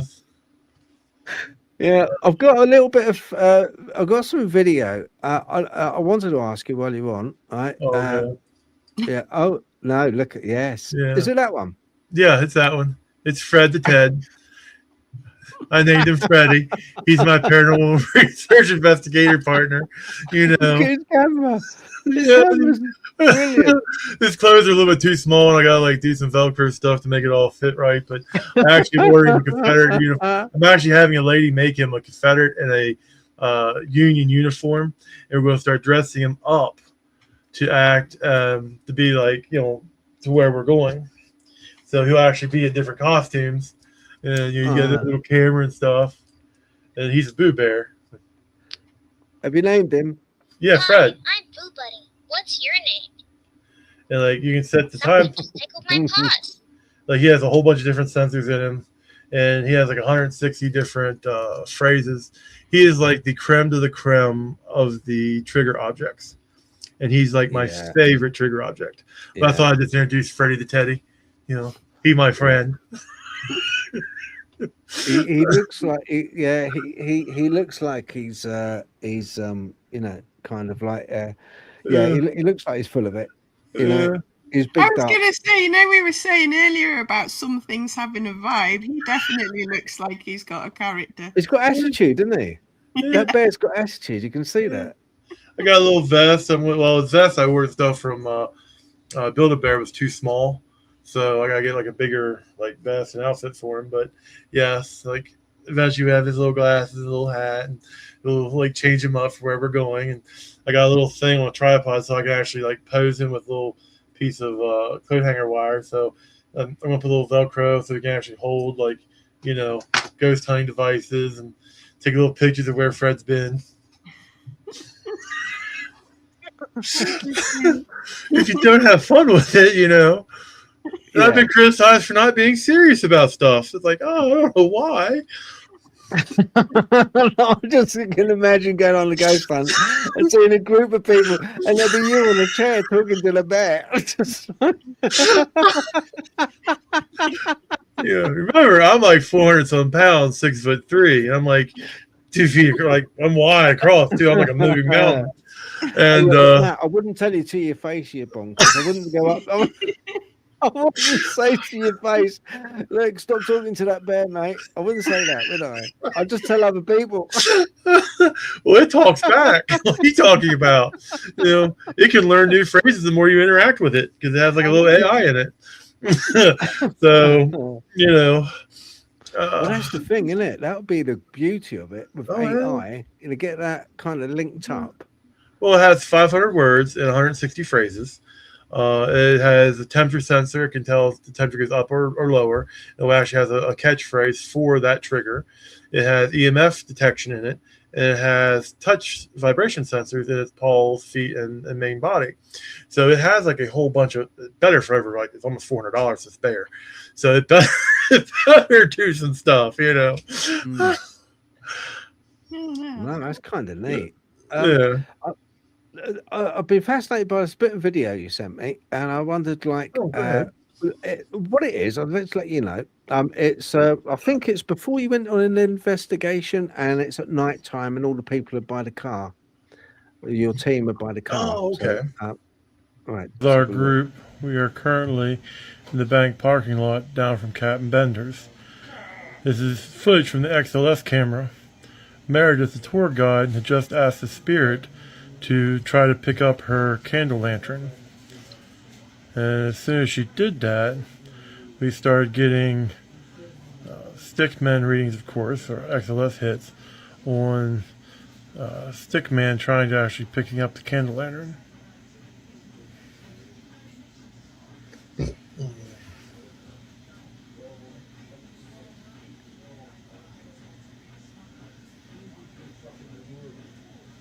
Of course, you see our trip line and our swipe board.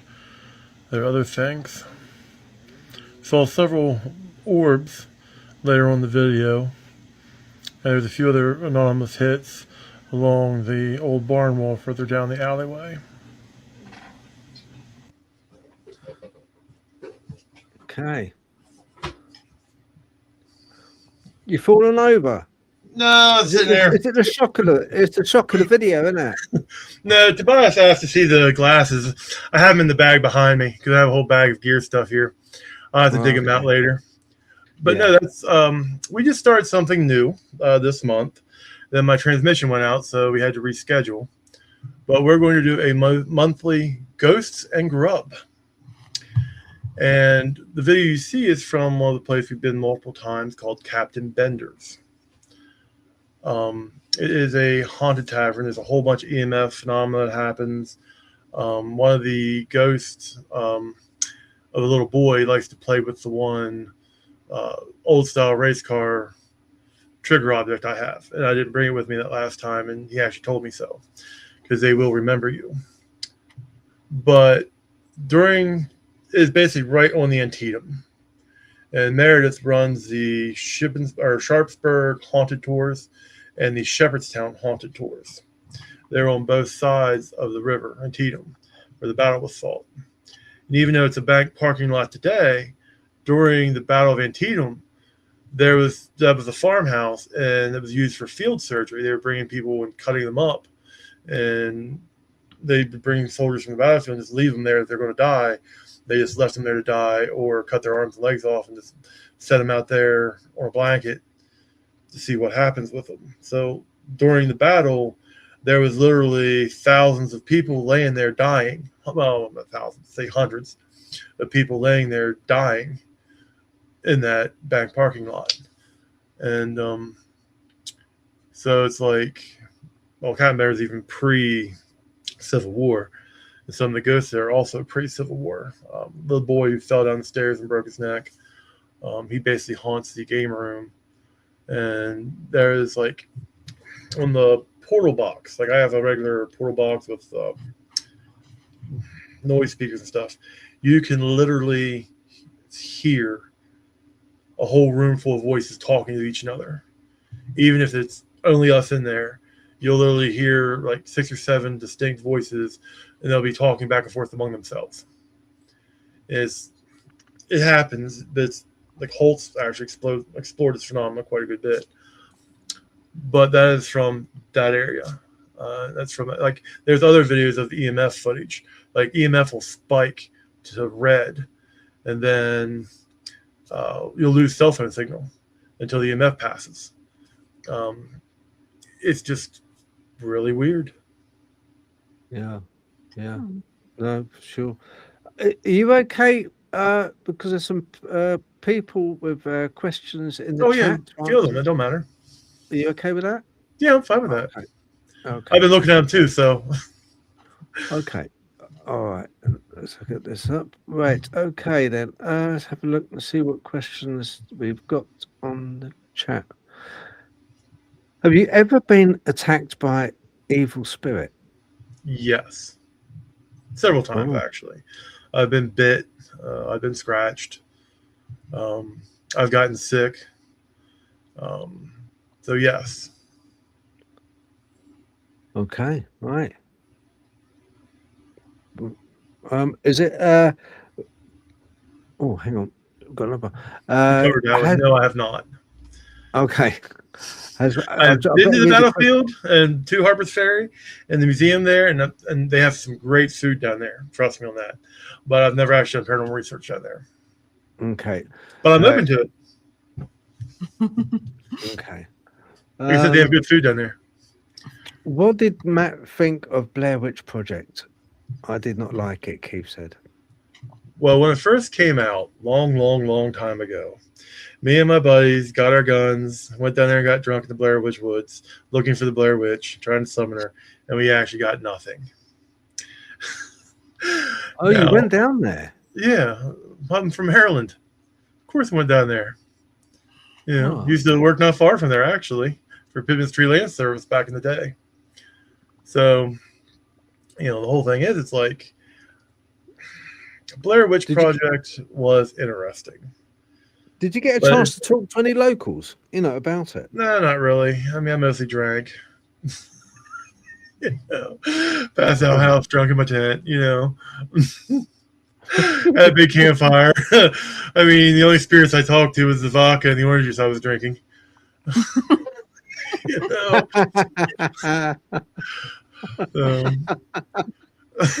I hate to put you that way, but Yeah. I see a stone pile over there. Quick, everybody! Where? Like I'm at 15 bitches. We're good. Yeah, it sounds like a good evening. Sounds like a really good evening. Remember, I'm a redneck. Okay. I am highly armed. I've been on Bigfoot hunts and deep wood explorations before, and like on the farm, I used to carry a shotgun at 9 years old and do a several-mile trap line. I've been stalked by mountain lions and stuff before, and I killed my first deer when I was like 6 years old. So it's like that was just a normal life, you know. So, but no, I mean, that basically yes. Yeah, so we don't have that. No. Keith Evans, No, Matt. it was your a completely corruption different mini disc. on your It flash. was a completely different disc, and the ones before it and the ones after it were fine. Only the picture of the anomaly was corrupted. And if you ask Sean, he's part of Blue Mountain Paranormal, but he's not really one of us. He has his own Afterlife Paranormal group. His XLS team also corrupted. And they actually had several other things of theirs that was corrupted. Like, I did a time lapse rather than a giant video on the XLS tablet itself. And I've been so busy I haven't had to review it. But the images of the XLS hits and whatnot were on a GoPro that I'd set up behind on a tripod. They weren't from the actual devices themselves. They were just monitoring the device with camera. Because it seems like when you get a direct picture of the entity there, a lot of times it will be corrupted or gone. Because they got an XLS in the basement that was corrupted. I got one in the chair in the drawing room that was corrupted. And several of the photos of that little short video of the REM pods going up and down, going off up and down the stairs before I had the laser grid, they also got corrupted and wouldn't play back. So there is something that is messing with the electronics there. So, and I think it's actually conscious. But I could be wrong.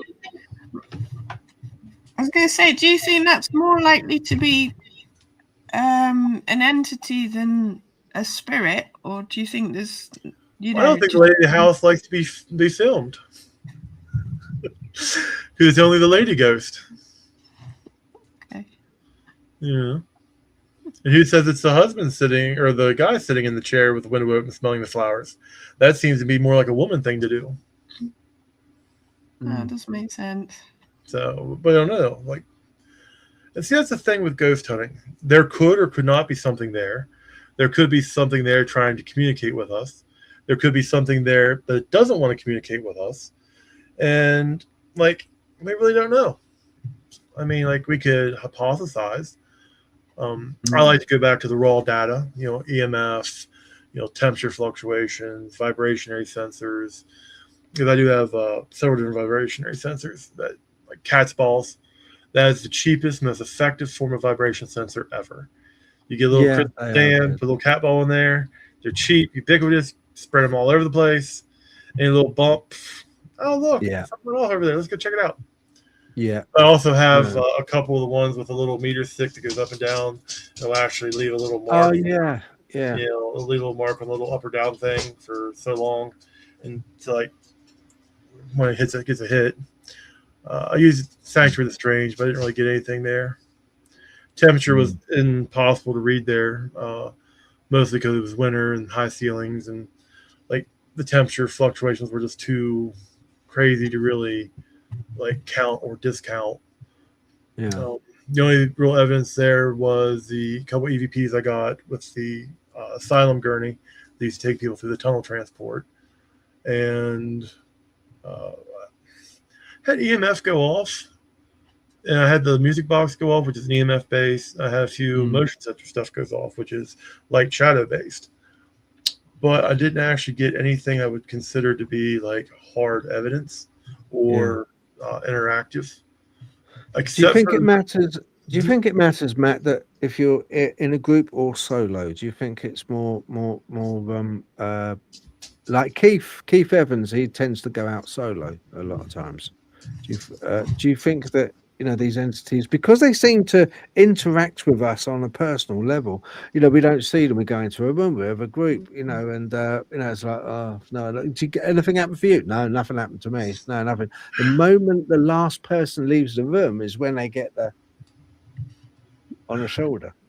Yes and no. Like,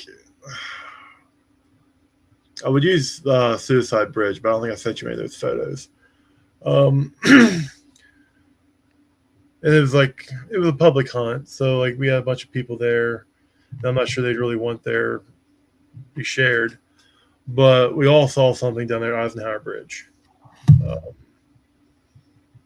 So I don't know if that matters much. But like Sachs Bridge, like there's something demonic there.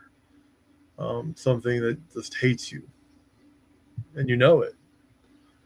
So it's like, it's a feeling. I mean, I've been there solo, experienced stuff there solo. I've actually experienced stuff in a group there.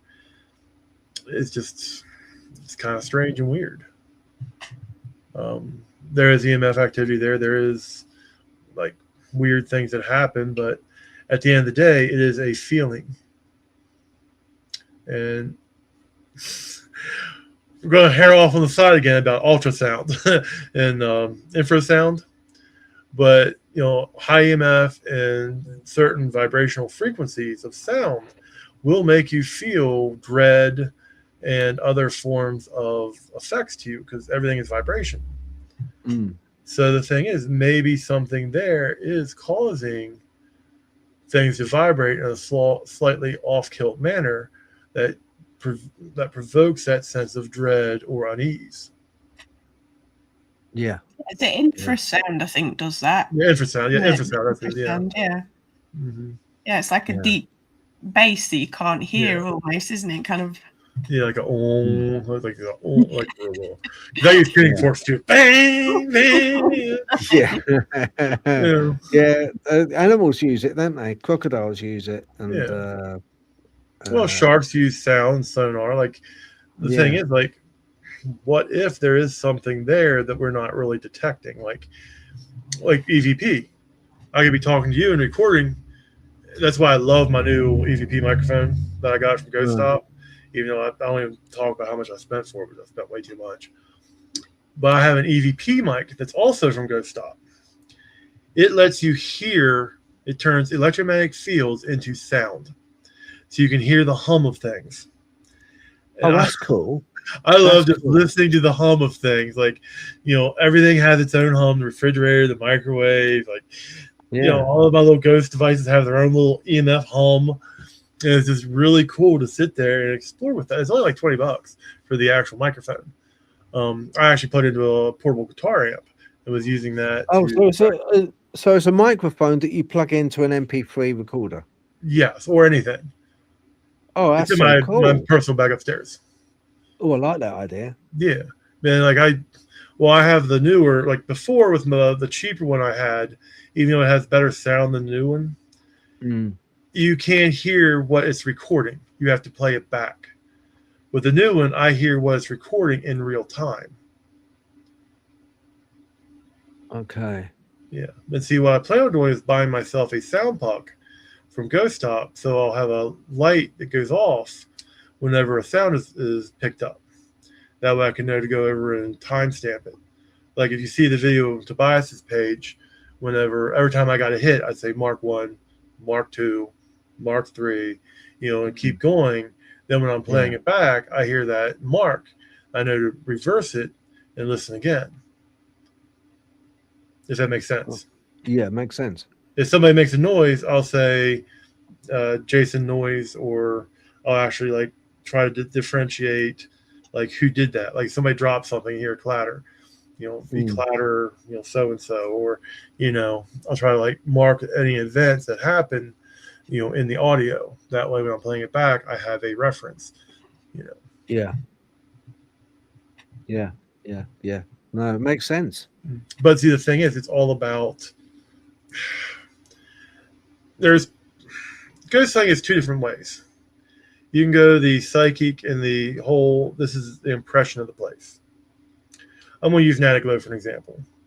Natalie is the whole town used to be like 10,000 people that used to live there. They have a ghost town trail. It's 9 miles for the old mining towns. It got the name Natalie because the air glowed green from all the gases released from the mining activity there. Okay, stop thinking about it. There were 10,000 people, 2 different graveyards. One got washed away, so there's no record of who's buried there anymore. There's a mine shaft that they walled up when it collapsed. They didn't even bother looking if they were alive or not. They just sealed it up. leaving people down there, whether alive or dead, who knows. But like the town, like the theater is haunted, yes. But all the ghosts go from the theater to other parts of the town. Like a lot of the ghosts there don't really interact. They will interact, but not in a way that we understand. Because they're going to buildings and places and different events that happened that are near the theater or by the theater, but back and forth, if that makes sense. Yeah. They're still living their time period. They're still traveling. The theater is a dangerous place. There is no running water in it. You have to use a porta potty outhouse outside. There's only electricity in one room. Okay, so if you get EMF anywhere in that building, because there is no power lines, you know it's something strange, because there is nothing in there that will create electromagnetic fields. There is no cameras. Like there's almost all the wiring has been mostly stripped out by scavengers. So like, there's not even electrical wiring in most of the building. So the question is, if you get electromagnetic field disturbances and other types of and moving electromagnetic field disturbances at that, would you consider that evidence? I would, because it's not naturally occurring. Right, and it's not. There is no other explanation. Like Captain Bender's a full-on restaurant. I mean, there could be something creating weird electromagnetic fields. I mean, it's a full bar. They got all kinds of different stuff. It's been remodeled multiple times. Who knows?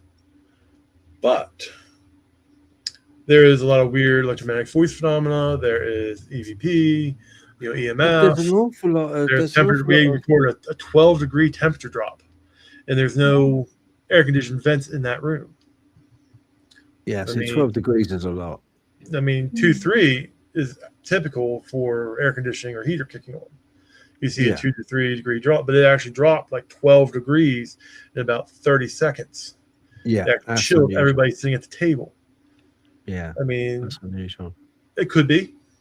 It could be something strange, an air vent, something unknown, but there is no air vent. And like if you see some of the Captain Bender videos, like pagodas, we're going there to Meredith on the 27th.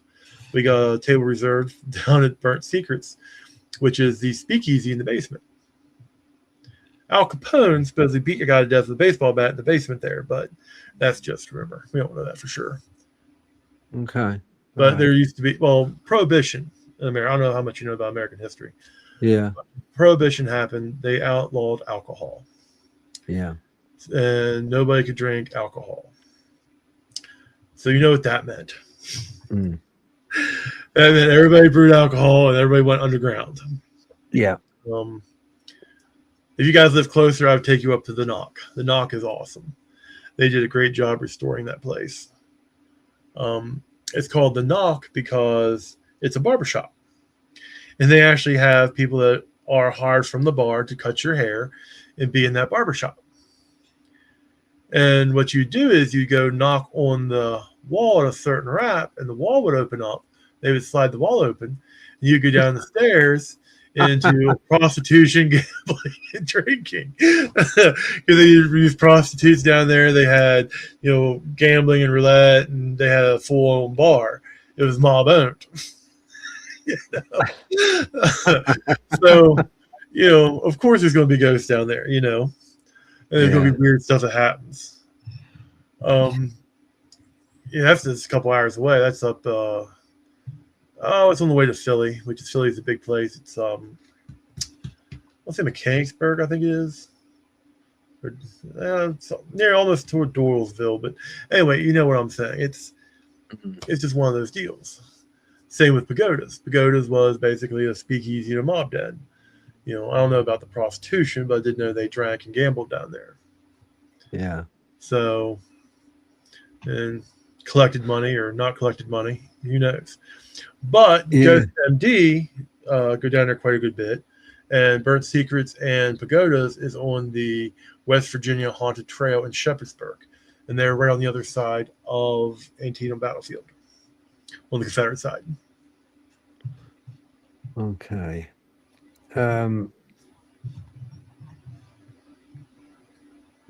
Keith said the green phosphorescence in the air may be harmful pollutant. Well, possibly, but it doesn't glow green anymore because they're not mining. Yeah. But they had, I think, 11 mines at one time, pulling iron and coal out of the ground. So it's above Johnstown. Okay. Does that help your audience any? Matt, can you? I'm just going to put up again because we're getting up 2.5 hours now. We are okay, 2.5 hours. Okay. Now, don't go anywhere. I'm just going to put up your YouTube again, just so that people know where to find you. This is your Facebook. Let's get this up first. Okay. Right, so people watching, and if you're watching this unrecorded, please go and Blue Mountain Paranormal on Facebook. Okay, you do have to fill in like a questionnaire, I guess, but that's to stop a lot of. It's good for the group actually to do it Matt's way and have it private is good, because if you're genuine about paranormal and you're genuine about research, that's what you want. You want a group like this. You want a group where there's no basically look idiots. You don't want idiots who just like post a load of old crap on there. So it's a better way of doing it. So you do have to probably fill in a bit of a questionnaire, only a short brief one, and then Matt will let you in and boom. So please go and check that out. And I will bring up we have several administrators, so one of us will let you in. The main reason for the questionnaire is to basically prove that you're a real human being and not just some bot trying to either sell something or promote the lascivious services. Because believe it or not, that is a very big problem on Facebook. Yeah. If you see some of my Instagram messages, I'm like, what in the world? Well, do you know? I kid you not when I say I've got on my messenger like kind of a spam filter, right? Mm-hmm. And I get a lot of messages which are basically pornography or links to pornography. Basically, yeah. Just links to pornography. That's all it is. Just like complete, And I saw on Facebook, crikey, I don't know how they got away with it. This post came up. And I was like just going through, because you go through social media to see what's about, what's happening, and and this post came up and it was pure pornography of this girl in all kinds of showing everything, and I'm like, hang on, this is Facebook, isn't it? I'm on Facebook. I'm sure I'm on Facebook, and it was on there, and I was like, how the hell did they get that on there? Obviously it's taken down now, but must have done. I don't know, but yeah, it's just it's rampant, absolutely rampant now. It's, it's not good. Because I mean, kids watch, to go on Facebook and stuff, so it's not great. The thing is, it's like, what kind of content do you want to be? Like, even though I'm a goofball, I try to be, what do you call it, reputable. Like, I don't want to be like, oh, the demon's coming for me. I'm so scared. Yeah. It's like, I mean, I deal with a lot of Christian panic, which is just that, Christian panic. And it's like, I don't want to say like to be hostile, but it's like, I like to present like, this is what it is. Like, I had somebody criticizing the EMF readings and how it could be this, it could be that, and how it's false. And I'm like, it doesn't really matter if it's false or not. This is what I got. This is what I experienced. And you could just, whatever. It doesn't really matter if you believe me or not. It doesn't really matter if whatever. It just doesn't. What can I say? I mean, it just, like that one video, the doll room. That's actually Natalie glow. Like, I have a dead bell, and the ghost loves the dead bell. We sat there for a couple hours and just sat there, and it would answer questions, 1 ding, 2 ding. And it was like crazy. Okay, hang on. Let's have a look. It's on the shorts. Is it this one? Yeah, that one, yeah. We lost a lot of our footage. we've had several people who are going to do the YouTube stuff. Like it's like making that noise. I'm confused. What are you confused about? You were talking about your grandmother. What about your grandmother? Tell us more about her. That's Robert in Is the she the background. one that donated all these Barbies?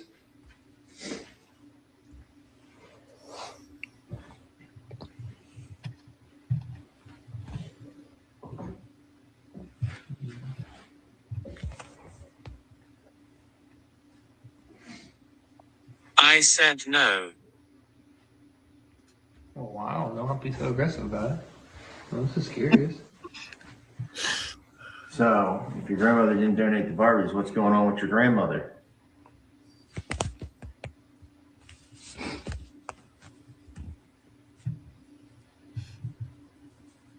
Tell us about her.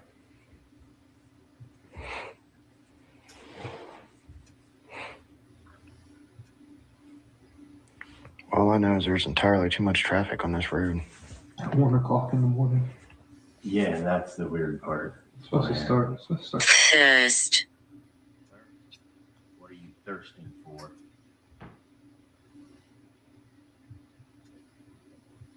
Ice cold beer. That was Adam and Robert's session. I was going a solo by myself. This doll is creepy. Okay. Huh? This doll is creepy. This is their What do you footage. So there thirst goes for? to You said you were this thirsty. split perspective. What is it that you thirst for? Hard. Something hard? The ghost wants crack. Why Hard is he here? is actually liquor. Oh, I'm sorry. I'm the comedic relief. Okay. I didn't mean to offend you. So you said you wanted something hard to drink. Did you mean liquor? Are you talking about alcohol?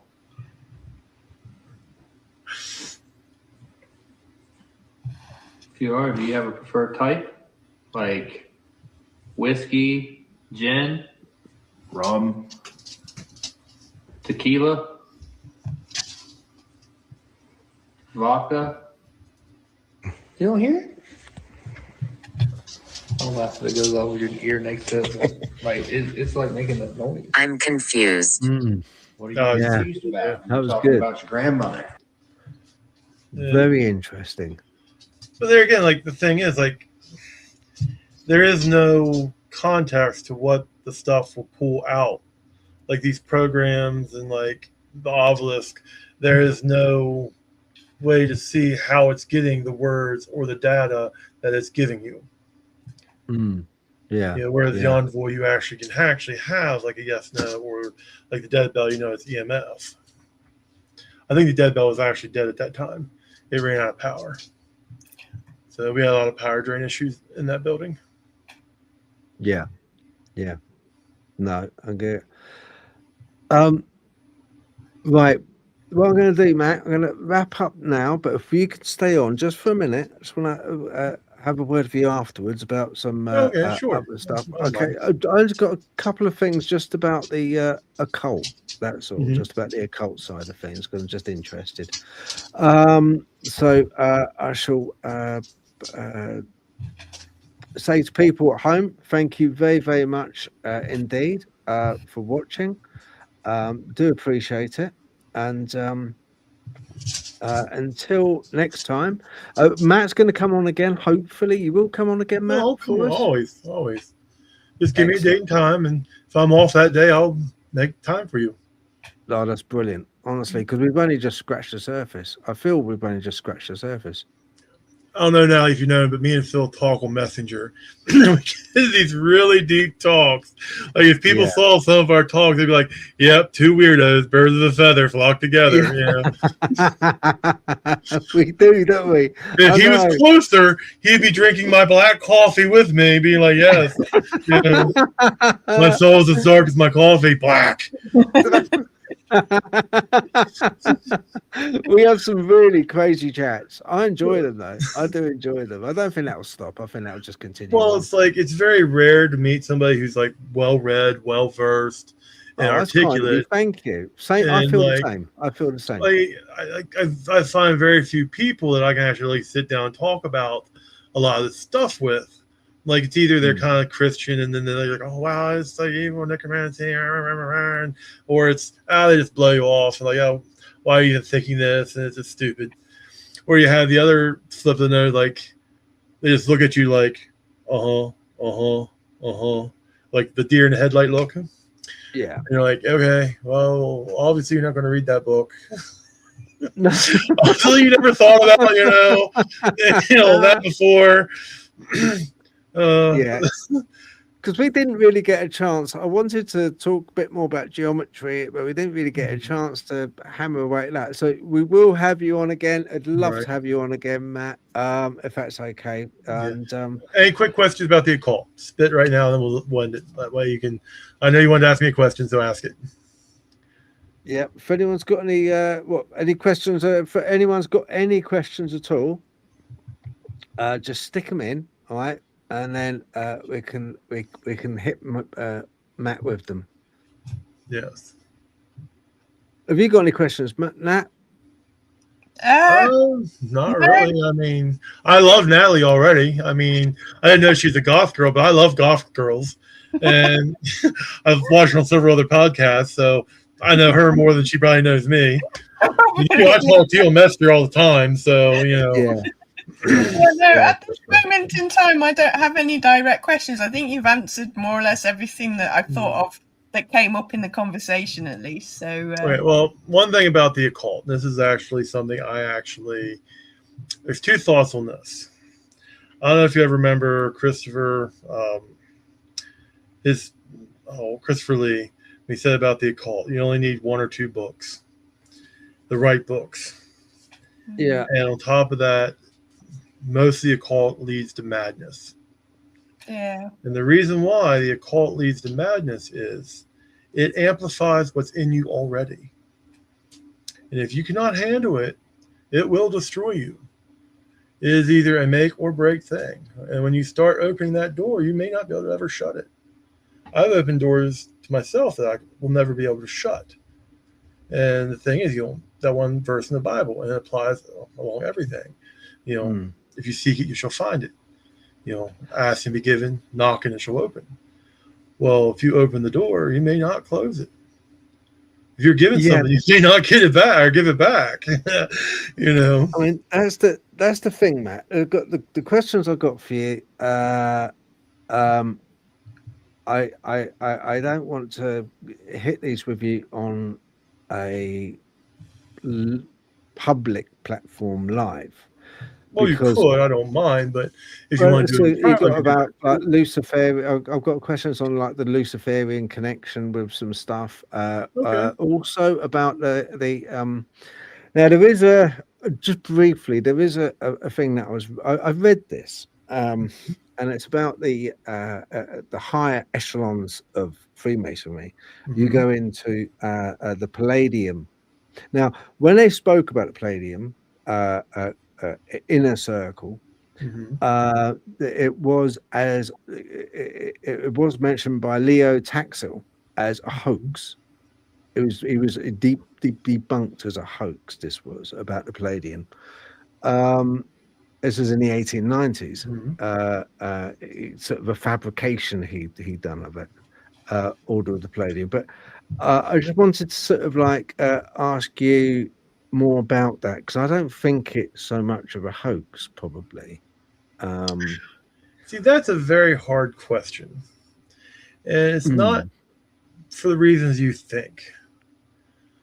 I personally don't believe it. I think it's just kind of like made up drivel. Mostly for the reason the Masonic tradition is about building better men. It's about learning. It's about studying. It's about illumination. The Luciferian tie-in is kind of like an off branch, but Lucifer is the one who brought enlightenment. And there is actually a lot of good evidence to prove that Statue of Liberty is actually a picture of Lucifer, and a statue of Lucifer. And because Lucifer is also the same archetype of Prometheus, and like there are certain like archetypes that run like throughout our collective memories or unconscious I mean, however you want to call it about. Joseph Campbell has a whole bunch of work about this, which we'll talk about some other time. But Freemasonry as a whole, to bring it back to Freemasonry, we are bound by oath as a brotherhood and a fraternity. Now, like I've pretty much vowed never always to heal, never conceal, and never to reveal any of the secrets of Freemasonry have been taught or will be taught to me. And I will honor that vow. I would suggest if you want to find out, join yourself. Now, Freemasonry is very compartmentalized. It's all oral tradition. It's all passed down all the way from the motherland. Like our lodge has stuff and relics and all the way going back over to Europe in like 14th, 15th century. I think your Freemasonry goes back even way, way more back than ours, because ours was brought over about 250 years ago. So the thing is, like, there are subsets.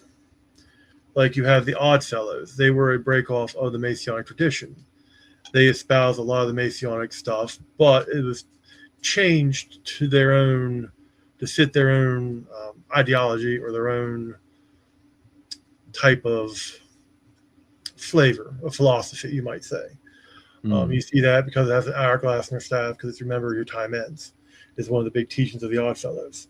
And like there's a whole bunch of different stuff with the Odd Fellows that, even though it is Masonic and Masonic in nature, it was changed to fit them and their truth.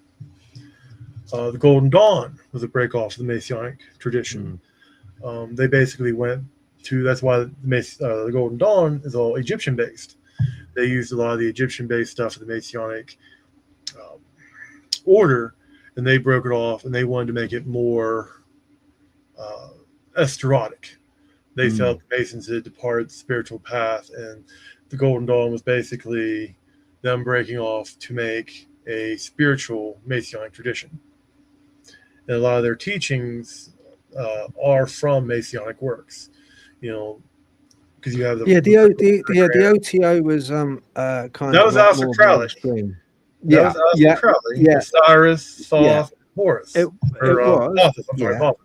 Because Aleister Crowley added destruction, because he saw everything had to be destroyed to be remade. And he added the Apostas, which is the destroyer, too. And Satan is the destroyer in the destroyer archetype. He is basically opposite God and Kether, which is Kether is the starry crown, the seat of God, where Satan is the ruler on the opposite end. Not Lucifer, but Satan is the adversary, because he opposes everything. He is that which basically destroys everything. It's not Satan is not as an entity as such. It's more a symbol of rebellion. Yes, but see, the thing is also an entity in itself. How to describe it? Like Satan is an entity, but he's basically a archetype. He's a power, you might say. The adversary, he who opposes. Like he basically is what causes creation to be destroyed or be unraveled, so to speak. Whereas if you notice in a lot of the Kabbalistic and Kabbalah type stuff, Kether, and the further you go up the tree of life, the more ordered, the more stable, and the more perfect it becomes until you reach the throne of God in the very center. And like the flaming path is going down between the pillars. And the pillars would be basically Jesus Christ is the center, which is 6. God the Father is 9, and the Holy Spirit is considered the 3. The 3 and the 6 alternate, becoming one and the other, because 3 always turns to 6 before it goes back to 3, whereas 9 always comes back onto itself. But we can get into that another time. We could have a whole podcast talking about sacred geometry and numerology. We'll have to. We'll have to do it again, because I wanted to touch upon the Tarot of Bohemia and all kinds of stuff like that. Back to the Masonic Lodge. You have the Templars. You have Freemason Scottish Rite, which is like 32 degrees. You have the Blue Lodge, which is what I'm part of, which is 3 levels, and then you can go do whatever. You have the Shriners, which is you have to be a Mason to be a Shriner. You have the Widow's Sons, which is like a biker gang. Shriners are only for Shriners are for Master Masons, aren't they? They can only join Shriners. Well, you have to be a Master Mason before you join any of them. Master Masons is stop and think about it. Once you become a Master Mason, you've learned how to do ritual. You spent at least a year in each grade. So you've memorized and know all the secret signs and symbols and stuff. So you actually, like, time you become a Master Mason, you know that they're trustworthy.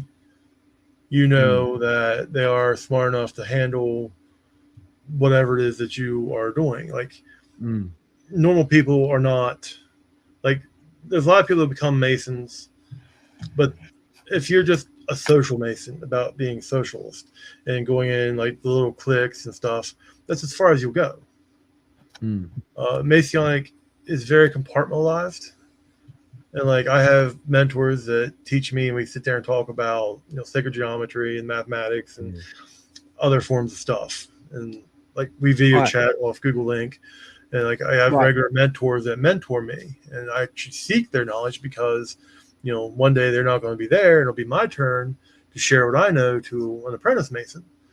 And then what I'm going to do, Matt, look, not being bit. Stay on, all right? Stay on, guys. What I'm going to do, I've got to, because it's coming up to 3 hours, and I'm going to get slapped if I keep going.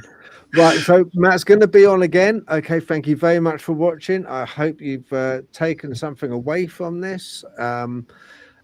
You have given, if you've been in the comments, thank you very much for giving the comments and sticking with us. And it's been, a hell of a good night. Really appreciate it. Thank you, everyone. God bless.